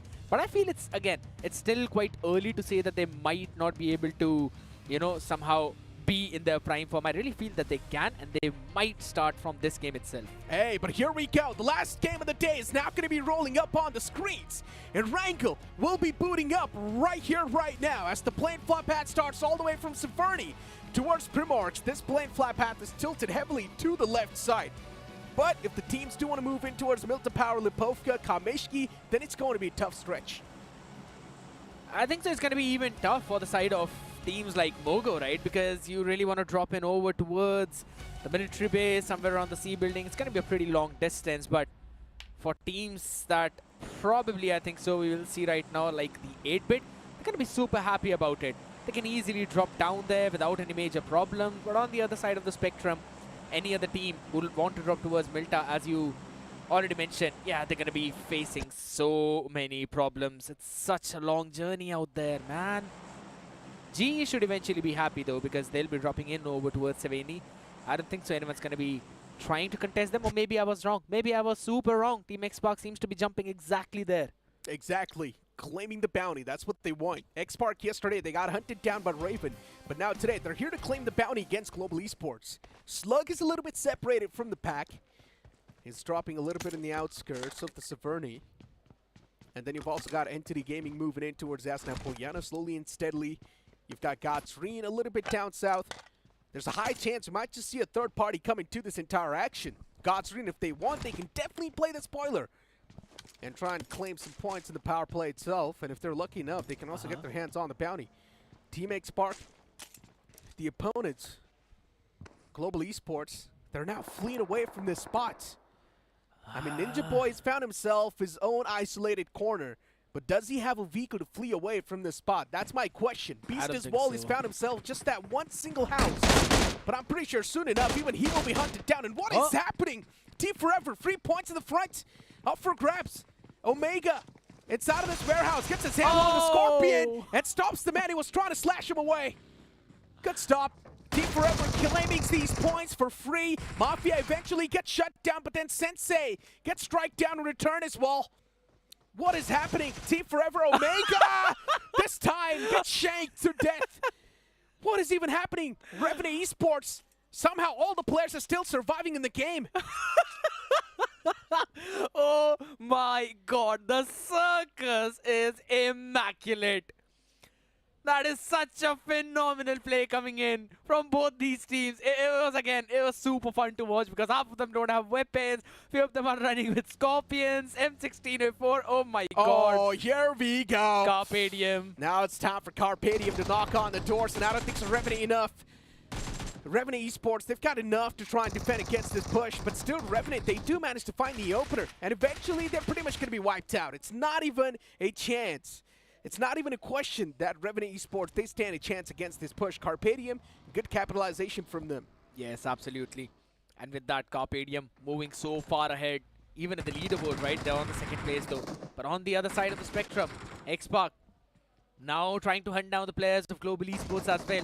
Arcelin out here trying to cover for his man. Shadow as well is going to move outwards, but he might be in trouble, might get flanked in as well. Arcelin won that fight, and that was an important knock coming in onto Shadow. He can try and go in for the finish as well, and he can buy enough time for his teammate to get revived and back on his feet. I told you this, hunting down Global Esports is not going to be that easy. Global Esports, they've been feeling at the top of the form, and now Global Esports getting themselves in the advantages side of things. You can clearly see Global Esports, they have managed to put the players of Team Xpark in one corner. But as I mentioned, there's also a chance, a possibility for the third party. And this is exactly what I was talking about. Godsreen third-partying this entire fray. And maybe they might just be able to claim the bounty in their hands. They've already managed to strike down 2 players. Global Esports, quite a rough start to the game. They did manage to fend off against the players of Team Xpark. They did manage to stand strong against Xpark, but then from the back, it's Godsreen now knocking on the doors. And what can you even do if you're Global Esports? Last man Ninja Boy, he's there in the house, his position still uncompromised. Godsreen, they need to hurry up. Sarang is out there as well. He might eventually just get the pick of Ninja Boy and can potentially deny that bounty that Godsreen are trying to claim. But in the meantime, did we just see Aiku Soul being knocked out completely by the side of 8-bit? Oh my goodness. Aditya having 3 finishes means he took down 3 players of Aiku Soul. That is just phenomenal coming in from their side. Even Mighty as well is doing such a great job. 8-bit again pulling their socks up, bringing that aggression back into the lobby. And fun fact, Necro, they're just playing with 3 people. Yeah, 8-bit. Nice stuff. Striking down a team like Aiku Soul with just a 3-man squad. Nasty. Now, that's a stark statement to the lobby. Looking at Team Xpark. One last man surviving, which is going to be Sarang, but you really got to give it to the players of Godsreen. I mean, this is something I saw coming as well. I knew this is going to happen. I called it as well as soon as the game started. Godsreen will try to take the advantage of these 2 teams fighting it out off the rip like that. And that's what happened. Godsreen hurt the shots. They instantly made it on towards Severny. And they strike down 3 players of Global Esports that were right there in the front. Silent and sneaky assassins. Absolutely. And so the same thing could be said for the side of Team Tamilas as well, right? If I'm not wrong, that's a Kunixing. But also moving forward, catching Aditya. 8-bit on the rotation, so 8-bit are now down to just a couple of people remaining, just a duo that needs to try and massacre the entire lobby. So they're just trying to flee away at this point, but we're gonna have a look at what happened out there. Oh my goodness, even Entity was just taking the fight head on. I mean, in general, there's just a lot of fights happening left, right, and center, right? Aiku Soul as well. They were taking this fight against the foes in the front.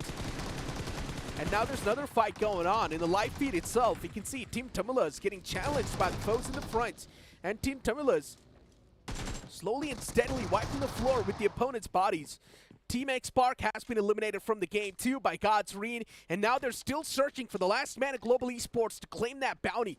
True. Godsreen, if they do it in the power play, 18 points instantly just off of that one single team. And then Xpark's 1 player is just going to be the consolation. I think so. They still don't know about Ninja Boy? They don't know. They've got no clue where Ninja Boy is. Oh my god. They're just leaving it all. The bounty, the 10 points. But in the meantime though, Maxi this time around trying to take shots onto the members of Mogo, who probably were trying to go in for the rotation as well from that bridge. Every single time we see that happen. Mogo's lost 1. Absolutely. It's not a good start. Team Tamilas, they back away. And now Team Tamilas is the one to be in the advantageous shoes, considering they're the one to camp it. Mogo Esports, they need to deal with the players of 8-bit too. You know, fun fact, there's also Carpadium moving towards the exact same bridge. And then there's also Team Forever, who are doing the same thing. Yeah, a lot of them trying to take the advantage of the power play, right? Just try and grab as many points as possible. This is why I love power play. This is why I love the stage 1 of the game. Because usually, if you witness in the other tournaments, the stage 1 is the most dead phase of the game. True. Stage 2 is where maybe a few action can happen here and there. Stage 3, the action amps up a little bit. Stage 4 is where the real storm starts to hit the deck. But yeah, I mean, in BGMS, Stage 1 is where you see the most action. Stage 2, it calms down. It's the complete opposite. It's like a roller coaster ride that you always enjoy, but the fact is it always starts from the top. There's another chase for now going in. Oh my goodness, Team Tamilas with the aggression that this team is bringing on the table. Really want blood out there. Will they manage to get it is going to be the question. Oh my god, changing the seat on the buggy, Mr. IGL. Oh, he could be knocked out in return, but Mr. IGL is safe for now. Instantly backs away to safety. Team Tamilas, I love the fact that this team is now starting to hunt down players. 8 points collected. Team Tamilas, all they can see is red in front of their eyes, and that's why they're looking so aggressive in this game of Erangel. The aggression just completely flipped. The flip is there. And this is what you like to see, right? Before now, Carnival Gaming, even they're trying to hunt down the players of Vasista Esports. Even Vasista Esports, they've got a bounty on top of their head, but it's not going to be too easy to hunt down a team like Vasista. Especially knowing Carnival Gaming, they're not doing too good in the overall standings too, so the confidence is going to be low. Ninja Boy's position capitalized, and Ninja Boy shuts down one of the men from God's Reign. Fury's knocked out and dusted, but with that, Ninja Boy's position is also known. But in the end, Ninja Boy just burns himself to death, so that means no one gets the bounty. What a play. My god, give me a rule mentioning that you can't actually pick yourself off like that. That is crazy. You pick one person off, and then it's like adding salt on top of the wounds. He just denied the bounty. Crazy. Oh my god, so much hard work from God's Reign. Losing out on Fury too in return. And then in the end, not being able to taste that cake. It's definitely going to be quite rough. It's definitely going to be the salt on top of the wounds that Global Esports wanted to give. And that's what exactly happened. But hold on, OG and Entity right next to each other. Exactly. Troy's knocked out for now. Samraj up close and personal. His position is known too, and AKOP's position is uncompromised. And AKOP, he does strike down Samraj, the IGL himself. So the main shot caller is not in the game anymore. It's down to the 2v2 situation now, so OG really want to punish the side of Entity for taking down the couple of their apes. And they also know the position of Aquanox, so it's going to be super crucial. But since, again, Troy is alive, he's still giving out that crucial intel. You really want to make sure that he gets finished off, unless he's not able to see anything. That's a different thing then. But at the same time, Aquanox now has to hold out for the push that's coming in from both the members of OG. Wizjord as well as AKOP. They jump in, DPS in the hands, and there comes in the shotgun spray. Is also there, wants to switch up, gets the first aid out in his hands, wants to patch himself up as well as AK jumps out, and Aquanox is down on his knees. Does not stand a chance. Aquanox instantly shuts the man down.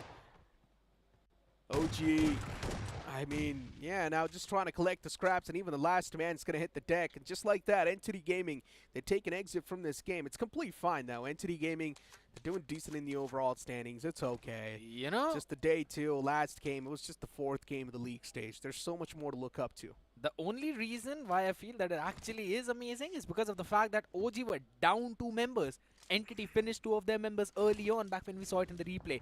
Yeah, but that's where the map awareness sort of lacked, though. Samraj, just like that, running towards the compounds. Did not know. Not knowing exactly where the opponent's position. That's the main problem, right? Surrounding awareness, it's the most important in the game. And Samraj, at that instance, he lacked that. And that's why he lost his life. Oh my god. Now Vasista Esports getting pounced on by the players of CEG. The power play is over, by the way, just to let you guys know. But still, bounty will give you additional 10 points. And that's why Carnival Gaming is right over here to try and claim the bounty. Goblin's position is unknown. He does have the striking advantage. And now the man's looking forward to toss the nade. The nade's quite next to him from the opponents. It's not going to find the marker, but Goblin is chipped down way too low. He needs to back away from that spot. What kind of reverse guerrilla warfare is being played by Vasista Esports? Because this seems vaguely similar to what we saw back on the Erangel yesterday, where they had the lower ground, but they still had the cover of the ridges. And that's something similar what Vasista is doing right now. The nade chipped up perfectly, but Goblin has been taken down as well. Shadow is still going to be on his feet, so that's the numbers advantage already falling into the hands of Ashista. They can try and push out, but there's power out there on top. Oh, there we Completely missed the spray because the support was there from Shadow. His power knocked out as well. Goblin's not in the game too. And Vasista Esports, looking at what Shadow is doing. I mean, look at that spray. Came through. Neo is way too far away to find any sort of connections. And Vasista Esports slowly and steadily inching towards the place of CG. And yes, CG, they're not able to stand a chance. Even through the smoke, they were able to find a couple of connections. And just like that, CG's hopes and dreams in this game, it feels like it's going to start to collapse soon. Neo's the only glimmer of hope left alive, and he's trying his best to fight back. But what a nade that was! Shadow shut down. It's all down on Polo now, close and personal. Can Vasista Esports bounce back from this setback? There is still his teammates in the back lines, but they're way too far away, and that's why Polo, now he needs to deal with this setback himself. Vasista Esports is two leftover player. It will take a while for them to be back in the action. The revival is there on Secret, but as I mentioned, the player's a little bit far away, and Neo is buying a lot of time. Okay, so now they're gonna go out for scouting as well. Lovely play, but Neo cannot do anything as Apollo rams him with the buggy. Perfect play coming in from Vasista. This team has been playing immaculately. And I'm still going to call it the reverse guerrilla style warfare, man. What a play. Baiting the members of Carnival to a ground where Vasista felt comfortable and then taking them down. The bounty hunters became hunted. You know, I'm not stuck here with you. You are stuck here with me. Well, I'm not sure about the comfortable part, though, because CG was still able to do way too much of damage. Taking down two players, one man was way too scratched up and bruised up. True. CG, at a point, they had the advantage in the fight. But then later on, they threw it away. So, yeah. I mean, I would say at the start of the fight, equal damage was being dished out from both the sides. But unfortunately for CG, you can't say in this BGMS Season 3, things just haven't been going their way, right? An ideal shift is definitely something that CG is not able to adapt to that well. True. And you've also got the circle in the front right now. And speaking of the circle, all you need to do is circle to search on Android. Simple, crisp, precise, gives you the result of what you really want. And that's the best part of it. Just make a circle on your screen. Just like the one that's in front of us right now. Probably not that big. But yeah, now it's again, since the first circle was over, we're going to see teams settle down, slow things, move forward to where they really want to be, where they want to go, try to catch someone in the rotations, just because of how chaotic the early game was. That's the best part about it. Couple of teams being bruised up. Team Forever, Orangutan, losing a couple of their members. Difficult for them, true, but same thing could be said for 8-bit too on the other side. Only have just got one more player remaining, but they still racked up 12 points in the early game, so I think so that should be fine. Pretty much. 12 points, in my opinion, more than enough. But still, consistency is something that should not be dropped.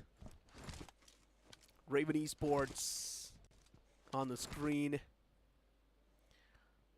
And for Raven Esports, things have been going just the way they've planned. Everything is falling into pieces. Everything is going quite well. And the way Raven Esports is positioned right now, too, knowing the fact that they've got the bounty, Raven Esports isn't really making a lot of moves on the board, right? Just in this compound. They've got a nice place to play with. They did not really go aggressive off the rip like that, just the way they did in the past couple of games. Because Raven knows, if they try to go aggressive and try to take the advantage of the power play, it will definitely flip against them if the teams find out it's Raven Esports is trying to hunt them down. And Godsreed, here we go. Welcoming Vasista Esports with open arms as one of the man gets dug up. And now for Godsreed, just looking forward to shut down Vasista Esports as well. I mean, Godsreed, they were hunting down the players of Global Esports at the start. But the bounty was stolen away by Ninja Boy because he eliminated himself from the game. And now Godsreed on the hunt for another bounty against Vasista. And it seems that they can eventually try and cut off the rotation over towards the Rozhok Bridge, or maybe if in case long rotation, then towards the Yasnaya Polyana Bridge if they really want to. But seems to be there's a massive fight happening in front of us, and that's, oh my god, Shogun being shut down. Team Tamilas are just not stopping. They indeed are not. I mean, Team Tamilas moving in like a pack, right? Mr. IGL in the previous game. Unfortunately, the man got eliminated quite early. But this time, Mr. IGL is back with a vengeance. And Team Tamilas did start to strike down another team. Mogo Esports getting chased down once again by Team Tamilas. Fox. And Team Tamilas, they're not going to let Deathstroke go away like that. Man's got his hands on the shotgun. A beautiful nade was there from Foxy. Unfortunately, just barely misses the mark. And Deathstroke now is getting chipped up slowly and steadily. All it takes is one single bullet, and Maxi will do the job. Team Tamilas, they've racked up 8 finishes, and they've got 13 points in total. This team is doing so much in this game, and honestly, we never really thought that this would be the team that would step onto the aggressive boundaries. But guess we all were wrong. They really just want to take down fights, take fights left, right, and center. And we were talking about Mr. IGL. They've been taken down. It's Vasishta Esports who are looking in for a fight now. So maybe we'll see God's Rain entering as well in a while. But it seems like the call has been given. Leave Mr. IGL out there and run to safety. I mean, for Vasishta Esports, they know they've already lost out on one player, so it's fine. Now they can go on a hunt. Because the bounty system has already been denied by God's Rain. Unless God's Rain is the one who takes a fight against Vasishta Esports once again and eliminates them, then only the bounty can be claimed. And that's what Vasishta Esports knows. All they need to do is dodge the same team that was taking a fight against them on that bridge. And they're doing so quite phenomenally well. Raven Esports, again, a lot of shots are taken against them. And Team Tamilas, they've got a nice position to play with. That's true, but again, it's Team Tamilas as we were talking about. Hunting down another team, running from one fight only to jump into a different one. It seems that this team is a fighting magnet. You love to see it, right, though? True. I'm not complaining. It's a complete change in the pace for Team Tamilas. Because Team Tamilas has always been one of the most defensive teams, one of the most passive teams. They do not like to be aggressive in the lobby. But this switch in the personality, this switch in the playstyle, you gotta love it. Yes. You can see that in the replay as well, long back, when Team Tamilas went in for a hunting party against the members of 8-Bit. They caught them in the rotation and then chased them down, and then also gave a good blow to Mogo. When they lost their play, if I'm not wrong, it was Delta. And it just seems that Team Tamilas is the replay of Team Tamilas, and then again it's Ninja Boy. Just, you know, destroying, burning our hearts with that Molotov. Not exactly. For Ninja Boy, he's like a little demon. He knows what he did. That's why. I mean, God's Rain worked so hard for that bounty. That's what I meant by that. Burning our hearts. I wanted to see them claim the bounty. I mean, for me, it's entertainment either ways, right? That is true. Because at the end of the day, someone's hopes are being spoiled with that. But yeah, Team Z, fine enough. Scout OP able to find that finish. For Team Tamilas, finally, maybe this can be a full stopper. Maybe. They've lost a couple of members already. It's Maxi remaining along with Fox. Mandy has been taken down. So, understandable, it might be a situation where they have to put a full stop. And Team Z as well, running in with a 2-2 split. Technically, it's more of a 1-1-2. Couple of players. Just having that map control is going to be important. It's somewhat of an urban finish for the circle, unless we see the next one take a hard shift over towards the north. And, I mean, I should consider guessing the future of the people for a career, I guess. Absolutely not. That's where the circle shifted, though. It's fine. We all get once or twice. But, yeah, God's Rain instantly just moving into the center. They've pretty much just conquered the only compound that was there in the centric spot. So True. for God's Rain, yeah, it's a really good spot. Nothing taken away from that. But knowing the fact that the grounds around them are quite exposed, and then that's the only compound, they're also probably going to be the center of attraction.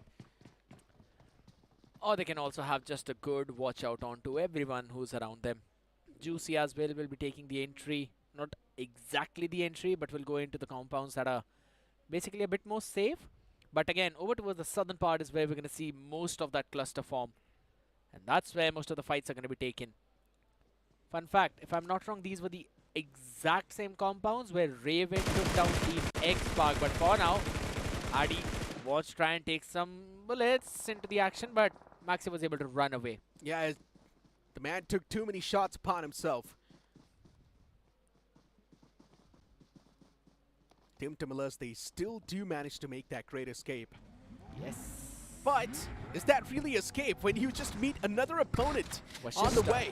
And Vasista Esports, yes, there's a bounty on their back, but unfortunately cannot be claimed anymore. And Wixkey single-handedly shuts them both down. I mean, I was just speaking about the bounty, and Vixkey just quickly makes it a 1-on-2.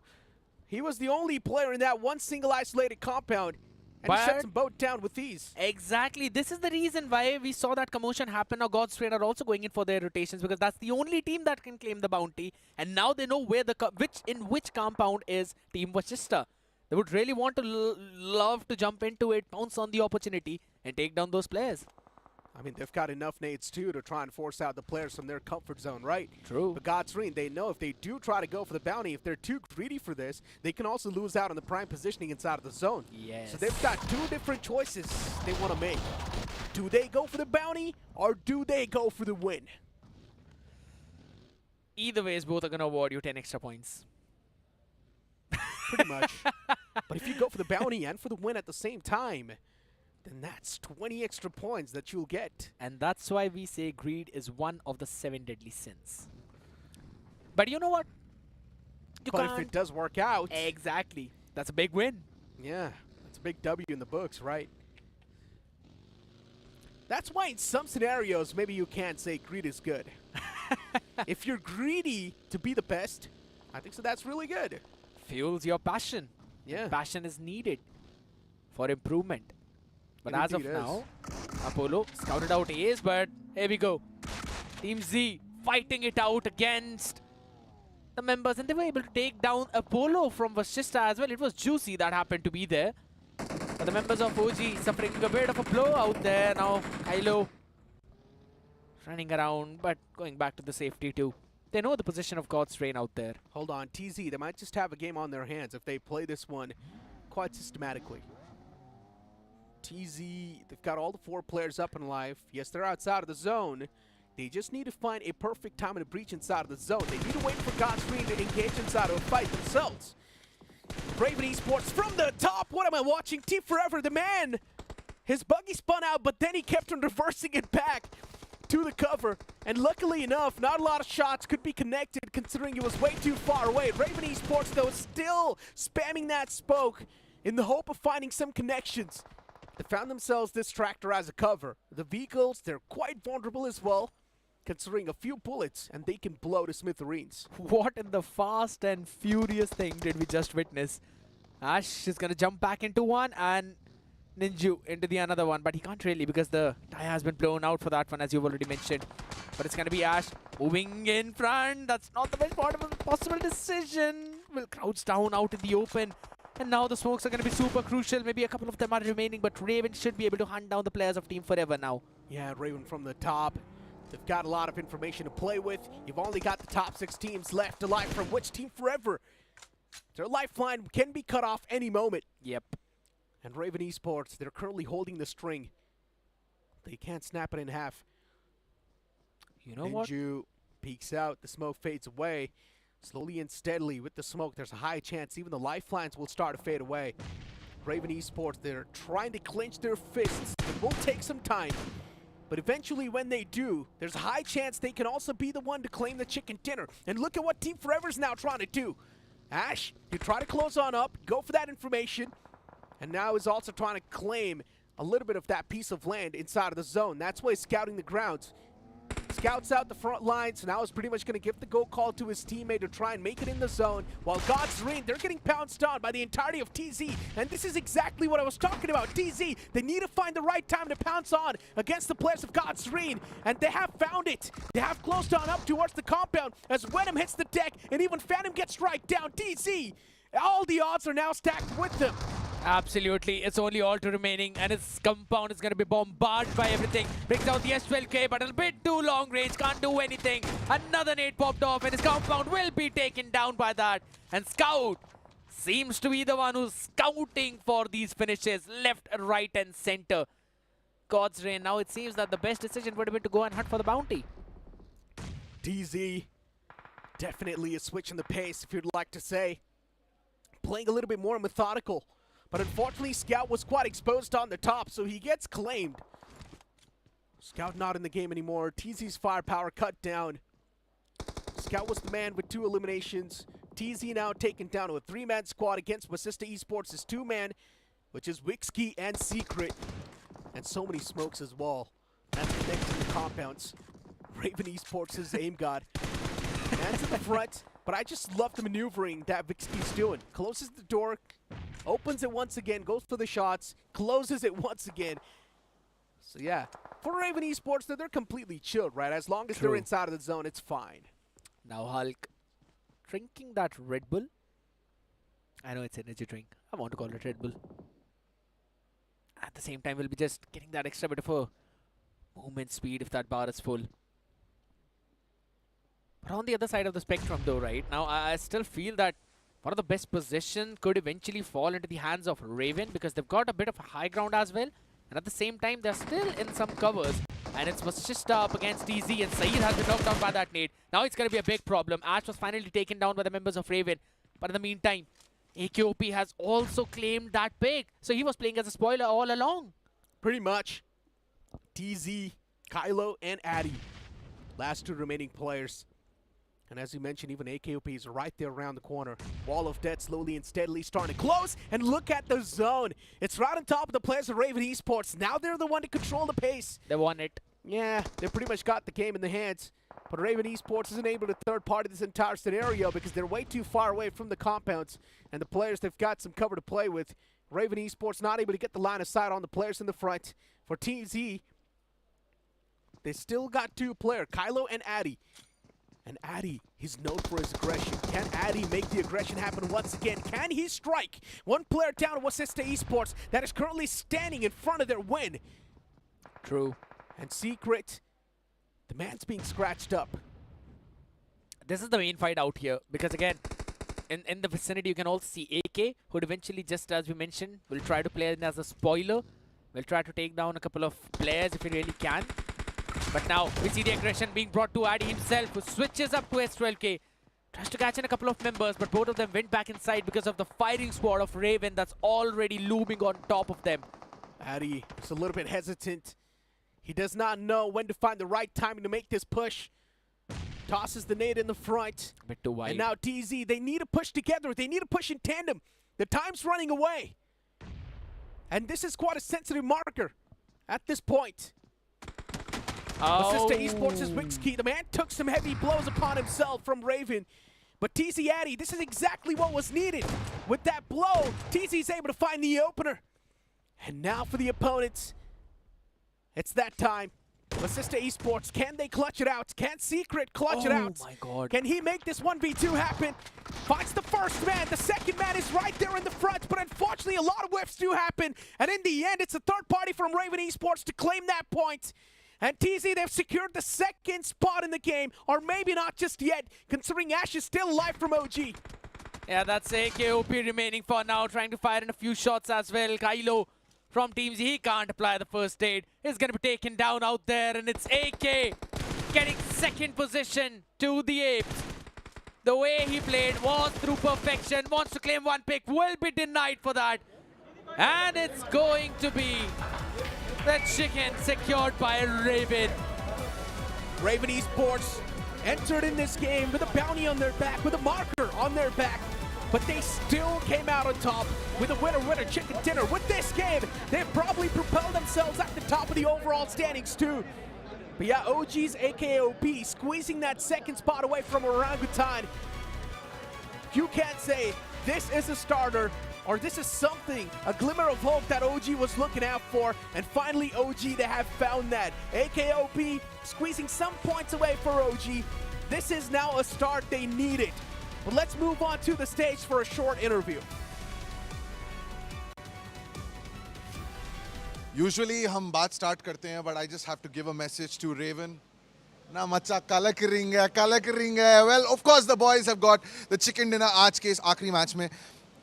You guys started off a little slow. And then you have managed to climb up back on the leaderboard. You had the bounty, bro. You had all 4 players active. How did you pull it off? Just holding back from the from starting of the zone. We know that we will get targeted by some teams. We became ourselves, right. We make ourselves very slow, right. So the zone where the ally will be low, so we can make a dinner easily, right. All right, listen, there was a certain passive style of play, no power play fights, not too many bonuses, but in spite of that, 5 finishes. Was that something that you had thought of? Which one? Who's going to answer? We really aimed for dinner because we have the bonus points, right? Yeah, because we have the bonus point, right? So we really aimed for dinner. If we get the dinner, we will get 20 points actually. So we aimed for dinner. We didn't go for gills at all. So listen, I'm really happy that you guys have won, but I'm sure that your fans are happy. Anyone wants to give a message to the fans who are supporting Raven Esports? We are not here for participate. We are here for winning. What are we here for? Not to participate, but to win. Raven Esports को मिलता है उनका chicken dinner. Time for a little breather और उसके बाद वापस लौटेंगे here.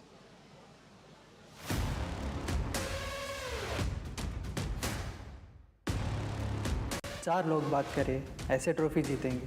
मेहनत पुरानी है, नाम अब कमाएंगे। हिस्ट्री अब लिखेंगे।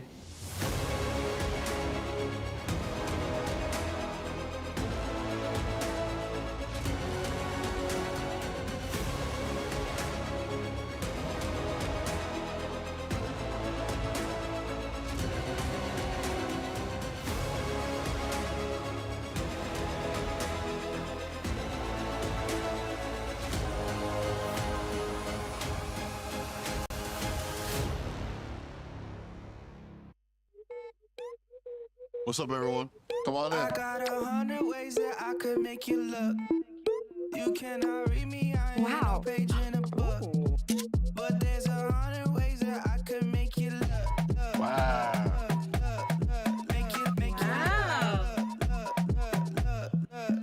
Make you look. Wow.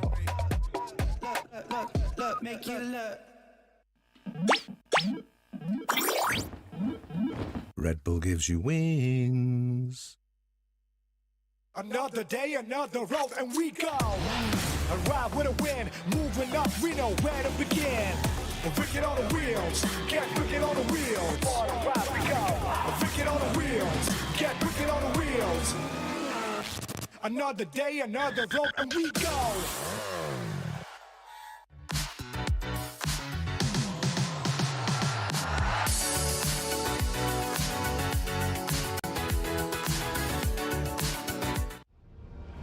Everywhere I go, dirt and pollution dull my skin. Garnier Turbo Bright Double Action Face Wash. 2x brightening power. With charcoal and vitamin C, deeply cleanses dirt and pollution to fight dullness for instantly bright skin. Garnier Turbo Bright Double Action Face Wash. Try the #1 men's face wash in India. By Garnier Men.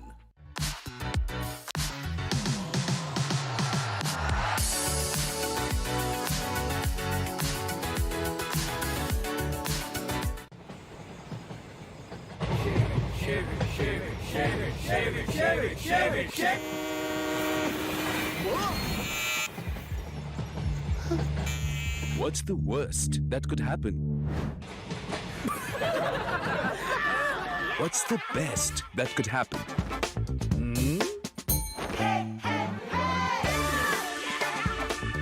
Philips One Blade. Move fearlessly. Innovation and you. Philips.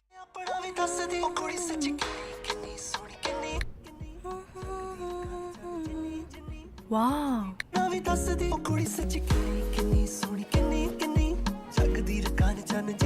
Circle to search. Only on Android.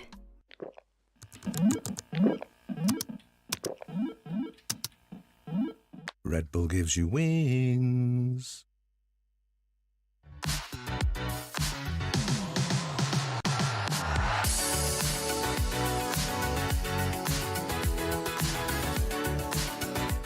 そんな場所だ。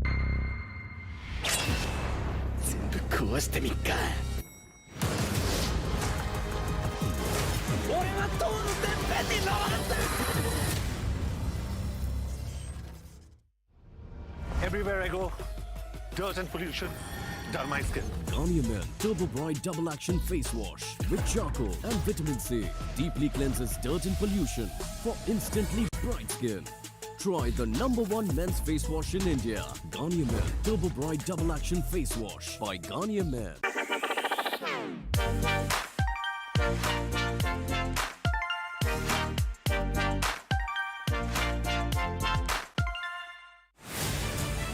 To live your life the way you want.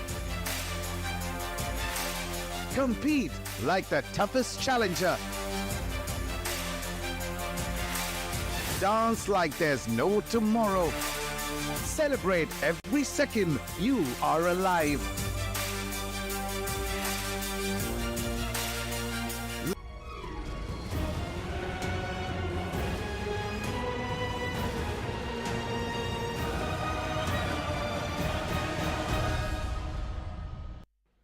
I mean, once again, the last game of the day was quite nice, and knowing the fact that Raven Esports is the one to come out on top, we had to talk about this, right? Raven Esports, with that win, they've propelled themselves at the top of the board. Absolutely. I really thought Sister would be able to pull themselves up, but it seems like Raven were like, you know what, we've got wings, we can fly higher than anyone else. And the crazy part is, Raven Esports, before this entire game, they were the most aggressive team in the lobby. Yes. And now in this game itself, they switched the playstyle.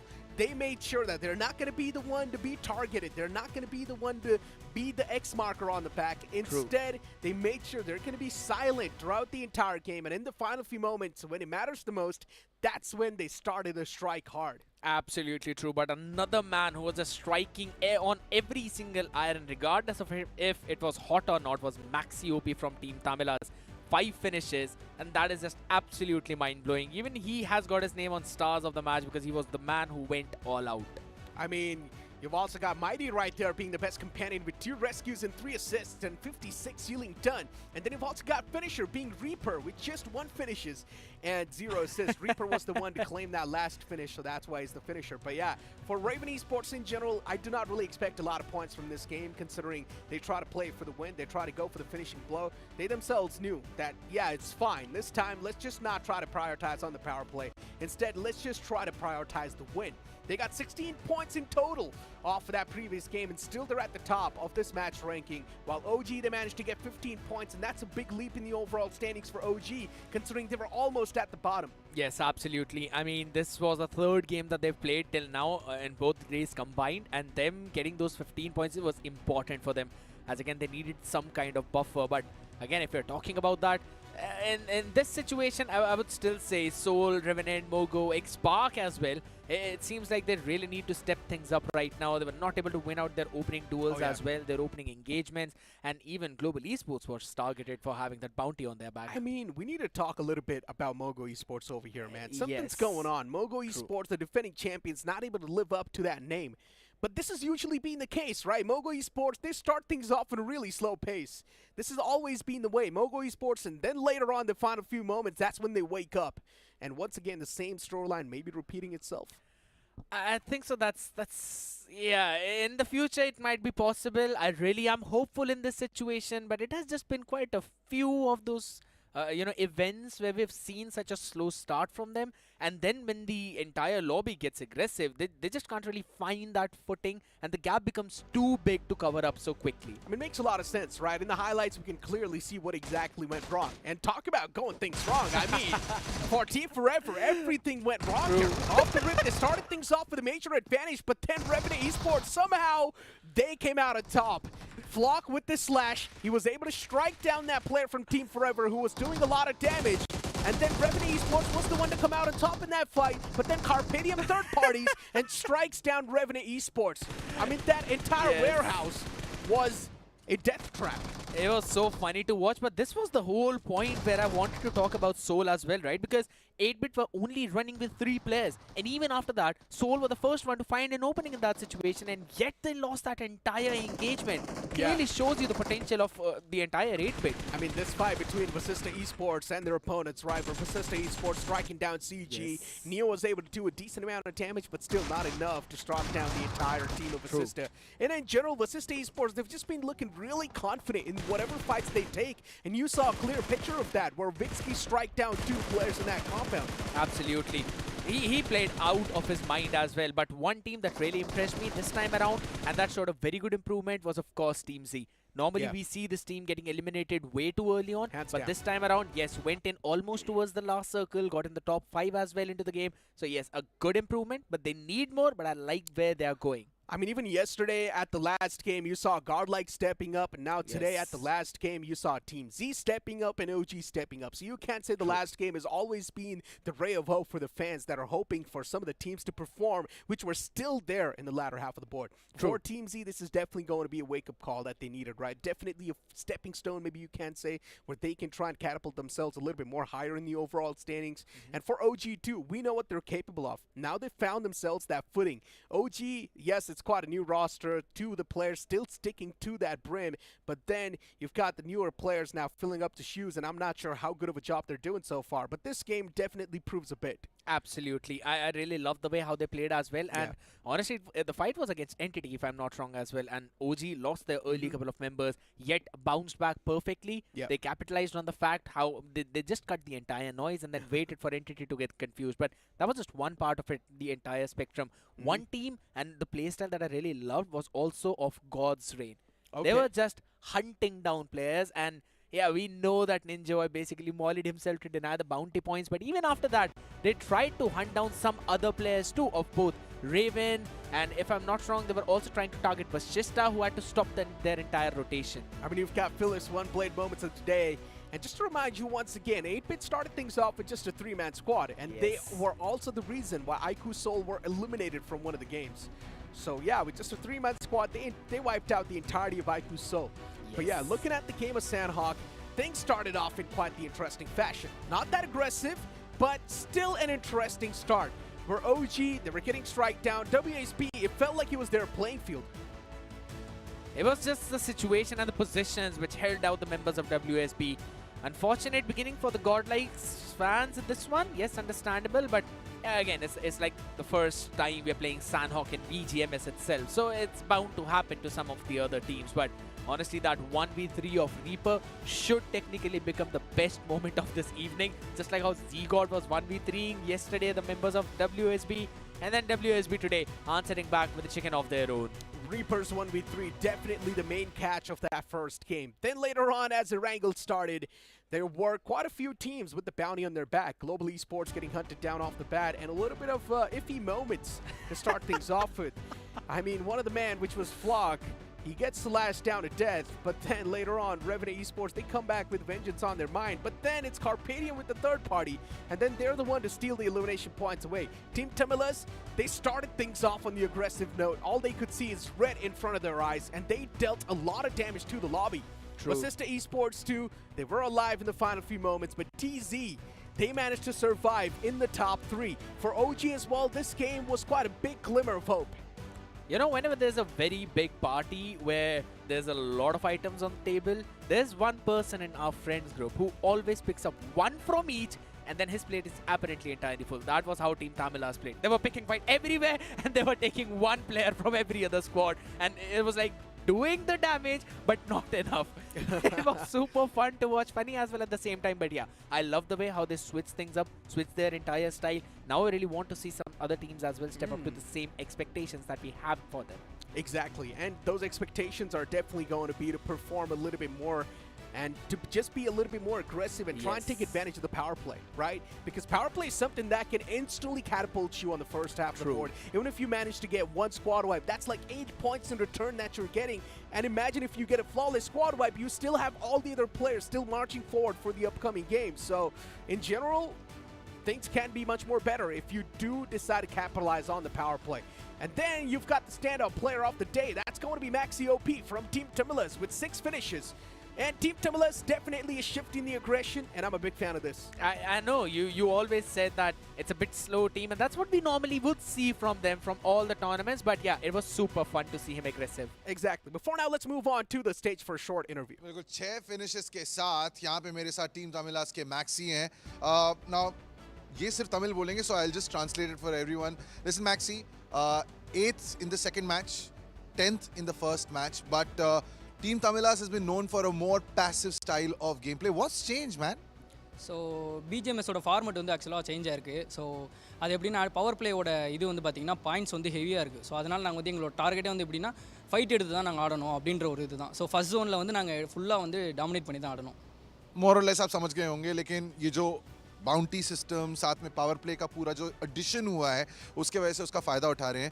Now you and Manti, you guys have been with each other for what, 5 years, but overall the other members of the team, it's been just a year. So coming into a prestigious tournament like BGMS, what were the conversations around the team? So past 5 இயர்ஸாக நாங்கள் எல்லாமே play பண்ணிக்கிட்டு தான் இருக்கோம். So அது மாதிரி எங்களுக்கு ஒரு ஈவெண்ட் தான். ஸோ இதை ஒரு ஃபன்னாகவும் இந்த ஈவெண்ட் ஒரு ஃபன்னாகவும் எடுத்து கொஞ்சம் நல்லா போல்டாக ஆடுவோம், பார்க்குற எல்லாத்தையுமே அடிப்போம் அப்படின்ற ஒரு இது கான்ஃபிடென்ட்டில் ஆடிட்டுருக்கோம். Listen, they're trying to lead by example. 5 साल से एक दूसरे के साथ खेल रहे हैं and हर टूर्नामेंट में आते हैं ये सोच के कि yes we want to win, और इस बार भी उसी thought के साथ आए हैं. Now there's a question from the audience and you already mentioned it in your first answer, but what do you make of this bounty system now in every match? So bounty வந்து அந்த ஒரு format வந்து ஆக்சுவலாக வந்து எஸ்டர்டேவே நாங்கள் வந்து bounty point தான் நாங்கள் எடுத்து பாயிண்ட்ஸில் வந்தோம். ஸோ எக்ஸாக்டாக வந்து பார்த்திங்க அப்படின்னா நாங்கள் ஒரு டீம் அடிக்கும் போதே ஒரு ஆட்டோ நின்றுட்டு இருந்தது. அந்த ஆட்டோ டீமை போய் நாங்கள் அடித்து முடிச்சு விட்டோம் நேற்று. அப்படியே நாங்கள் வந்து பாயிண்ட் எடுத்தோம். அதுலேருந்து எங்களுக்கு ஒரு கான்ஃபிடென்ட் பில்ட் ஆனோம். அதுலேருந்து அந்த அந்த மொமெண்டம் கேரி பண்ணி ஸோ எடுத்துகிட்டு இருக்கோம். Right. One extra question, ஒரு எக்ஸ்ட்ரா கேள்வி. பிடி இருக்காங்களே கொஞ்சம் ஸ்லோவாக விளையாடுறாங்க. So has he picked up the pace now and is that good for the team going forward? So பேலன்ஸ்டாக இருக்கணும். ரெண்டுமே பேலன்ஸாக இருந்தால் தான் வந்து கரெக்டாக இருக்கும். ஸோ இந்த மொமெண்டம் வந்து நாங்கள் சேஞ்ச் பண்ணுறோம். இவ்வளோ நாள் சொல்லிட்டு இருந்தாங்களே, ஸோ இனி இதுக்கப்புறம் வந்து நாங்கள் அக்ரெசிவ் ஆடி ப்ளே பண்ணுறோம், சேஞ்ச் பண்ண போகிறோம். Alright, so balance is very important and from here on they're going to adopt a more aggressive style of play. Thank you so much. Do you have a message for your fans? வணக்கம்டா மாப்பிள்ளைங்களா. Boys, do you want to try saying the same thing? வணக்கம்டா மாப்பிள்ளைங்களா. Interesting. Well, I was just looking at the interview and the camera just instantly came to my face. But yeah, I mean, the interview seemed quite fun. I mean, I did not really understand half of the stuff, but thank you, Sarain, for translating that. And I just love the fact that he now mentioned this, that we are going to be adapting to much more of an aggressive play style from here on out. And that's what I am happy about the most. You love that. You love that. Yeah. Specifically considering that you've got the power play in the first circle. You really want to capitalize the maximum out of that one. And that's what we are seeing from most of these teams. It slows down towards the second and third a little bit, but we still see a lot of teams trying to catch the other one in their own rotations, right? And it seems like the map gets dissected into 2 or 3 different zones where we see constant fights happening. And that's what I really love. Hey, you know what? Talk about love, and I'm definitely sure you guys would love these TVS Wicked moments, because I'm pretty sure we will be able to see some nasty frags in that one too, right? 1v3. Because things started off in quite the heaty note, especially from WSB in that game of Sanhok. Off the rip, it was Hulk getting taken down by the side of scouts from Team Z, and then later on, that's how things kept on moving up, right? I mean, you've got this beautiful TVS Raider, which is our mobility partner. It's not just all about the looks. There's a Smart Connect version with 99 connected features. And guess what? It apparently comes with a 5-inch TFT screen. Now, isn't that super wicked? It indeed is, and honestly, it's your favorite, right? You mentioned that you kind of like Black Panther edition a bit more. I do. That's exactly what we saw. Black Panther, just do this Wakanda forever for now. No, I'm not going to do it. Oh, come on. I'm not going to You're do not it. a true Absolutely fan. not. Let's Not move true on. fan. Let's move on with the conversation right now. Today's day is done and dusted. Tomorrow's day, once again, the overall standings now is looking pretty shaky, right? Yes. There's not that big of a gap between the top 4 and the bottom 4, if you'd like to say. And even the latter half of the board, if they do manage to prioritize the aggression a little bit more, if they do manage to take the advantage of the power play, they can do things much more better. But as you do see the overall standings, you've got the top 4. But Sister Esports is at the top, their throne hasn't been taken away just yet, because they have a really big advantage against Raven Esports. There's a big cushion that they're playing with. And then you've also got Global Esports with 40 points and Carpadium with 36. If any of the other teams get 25, 26 points below them, specifically talking about global esports, if they get it tomorrow, then I think so they're going to have such a good opportunity to try and take that throne away from Vashishta, if you're talking about it. But yes, as you've already mentioned, Carnival Gaming, we're still seeing them in the top 10, but look at that. They only have 20 points. The cap is 40 points at this point, 45 if my math is correct. So yes, I understand the fact that you mentioned that the gap between the first few teams, it's not going to be that high. But if you technically look at any team post 7th position, basically any team that starts from Entity and over towards the second page towards X-Park, yeah, there's a 20-point gap, but after that, it becomes humongous. I mean, isn't it so awkward to see X-Park at the bottom of the board, right next to Team Mogo Esports, and even Revenant's right there in the league stage? The bottom three, this is supposed to be the deadly teams. And now look at them. They're at the bottom. They're not able to establish a lot. One Blade is right above them. One Blade is one of those teams that was there in the top 4 in the opening week. And now it's a big dip in the performance. You move on towards Godsreen. At least Godsreen is able to take those fights. In some fights, they're able to come out on top as well. But still, I guess those fights are not enough to keep them in a better shoes. Godlike, today, they were not able to get any sort of points. So they're still stuck with 19 points in the accounts. And then you've got Team 8-Bit with 20 points. The most of the points that Godlike received was basically yesterday as well in the game of Miramar, exactly. So they kind of need a couple of more games just like that to try and get themselves a good boost, a good cushion. But again, the conversation needs to revolve around the fact that you really do not want to be anywhere below that 8th position, because you want to aim for that top 4 to try and avoid going into the playoffs. Hands down, man. I mean, Punk, he needs to come up with something new once again, because yesterday, yes, he did make sure that his team is going to be playing aggressive, but today he only had one shot. And he needed to make the most out of it. And unfortunately, Punk was not able to do so that well. So that's why Godlike, they fumbled up in the game of Sanhok. And maybe you can't say it was also a bit of a switch up in the map, right? Sanhok coming into picture while we've been seeing Erangel and Miramar being played the most in BGMS Season 3. So definitely this is one of those off maps that might have just thrown the teams off guard. You've got the most wicked player off the day, and it's going to be Maxi at the top with 10 finishes. And then you've also got Max from the side of Carpadium with 9 finishes, Knuckle there with 8, Shadow OG there with 8 too, and God's not that far behind from WSP. This is what you like to see, a new face rising up. Absolutely, finally pushing up as well into that top 5 of the most wicked players. You always love to see the new faces, as you've already mentioned, but I like the fact how Maxi is at that first position. I mean, Team Tamilas, they've switched up things so very well. And even with Sister, after that one game, it's not like they fell down, right? They're always keeping that consistency of getting somewhere around 7 to 10 points in every other game. But I really want to see the step up coming in from all the other players out here. Oh my goodness. Vashishta have got 3 players in the top 10 list. All that is fine, but then there's a tie between 5th, 6th, 7th, and 8th. All these 4 players, they've got 7 finishes on the back. So, yeah, to be in the top 5, there's a bit of a race going on. There's a bit of a tie as well. Wixki and Gamla Boy, too, they're tied up on the 9th and the 10th spot. For Carpadium, I'm not going to lie, the opening week, we did not know what to expect from this roster. Yes. But in the league stage, Carpadium is completely the opposite. It seems like the pressure has been lifted off of their backs, which we talked about, and we touched on this topic, not in depth, though, that Carpadium was there. They were struggling a little bit because, again, it was confusing to them if they should play in aggressive or should they play defensive. Everyone was basically new to this entire format. But after those games, it seems that Carpadium, they've kind of settled down into a situation where it's fine. They know where the others will drop. They know their rotation path. We're going to cut them in between. Now I'm just going to be looking out for Revenant Esports' comeback as well. Sensei, this man has got a lot to prove, right? Yes. The playing 4 in that roster, of course, they pack a lot of experience and a punch as well. But Sensei still is not able to find that cut, that sharpness that you talk about the IGL. He's still lacking a little bit. I'm not sure what can boost him back towards his old prime, but he needs to do something, man. Revenant Esports at the bottom of the board, it's not something we all like to see. We know this is a champion roster. We know what they deserve. They've always been in some of the better spots in the overall standings in some of the official tournaments too, and now seeing Revenant Esports over here at the bottom like that definitely hurts. The same thing can be said for teams like Godlike as well, where there's so many fans rooting out for that team. Even Godsreen, man, this roster was doing so good in the official tournament, and now they're here on the latter half of the board. I really want to see, yes, as you mentioned, these teams step up, but at the same time, I feel that Revenant, it just seems that today they got unlucky. I mean, that's what I'm going to call it. Yeah, they wanted to jump in, and then Carpadium decided, you know what, you're eating that, thank you so very much, we're gonna have that off of you. And then they kept on moving forward. My boys did not even have weaponries in the hand. It was Sensei who brought the first one, and then they were literally using the machete trying to pick the other players apart. But yeah, I mean, yeah, it was fun to watch, that's one thing, and we want to see this team on top. I mean, it was definitely quite an unlucky ending, but you never know what tomorrow holds. Maybe at Revenue Esports they can establish a really phenomenal comeback. But we'll see you guys tomorrow. Now it's time to end the show.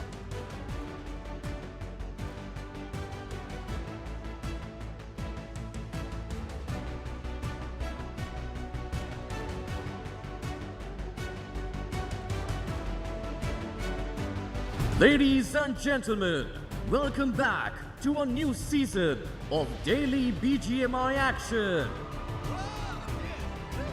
This time with even more competition. This time with even more comedy. With a lot more jaw-dropping moments. And also a few that many would want to forget. And for the first time ever, enjoy BGMI Master Series with Android. Welcome back to the biggest ever BGMI Carnival on national TV.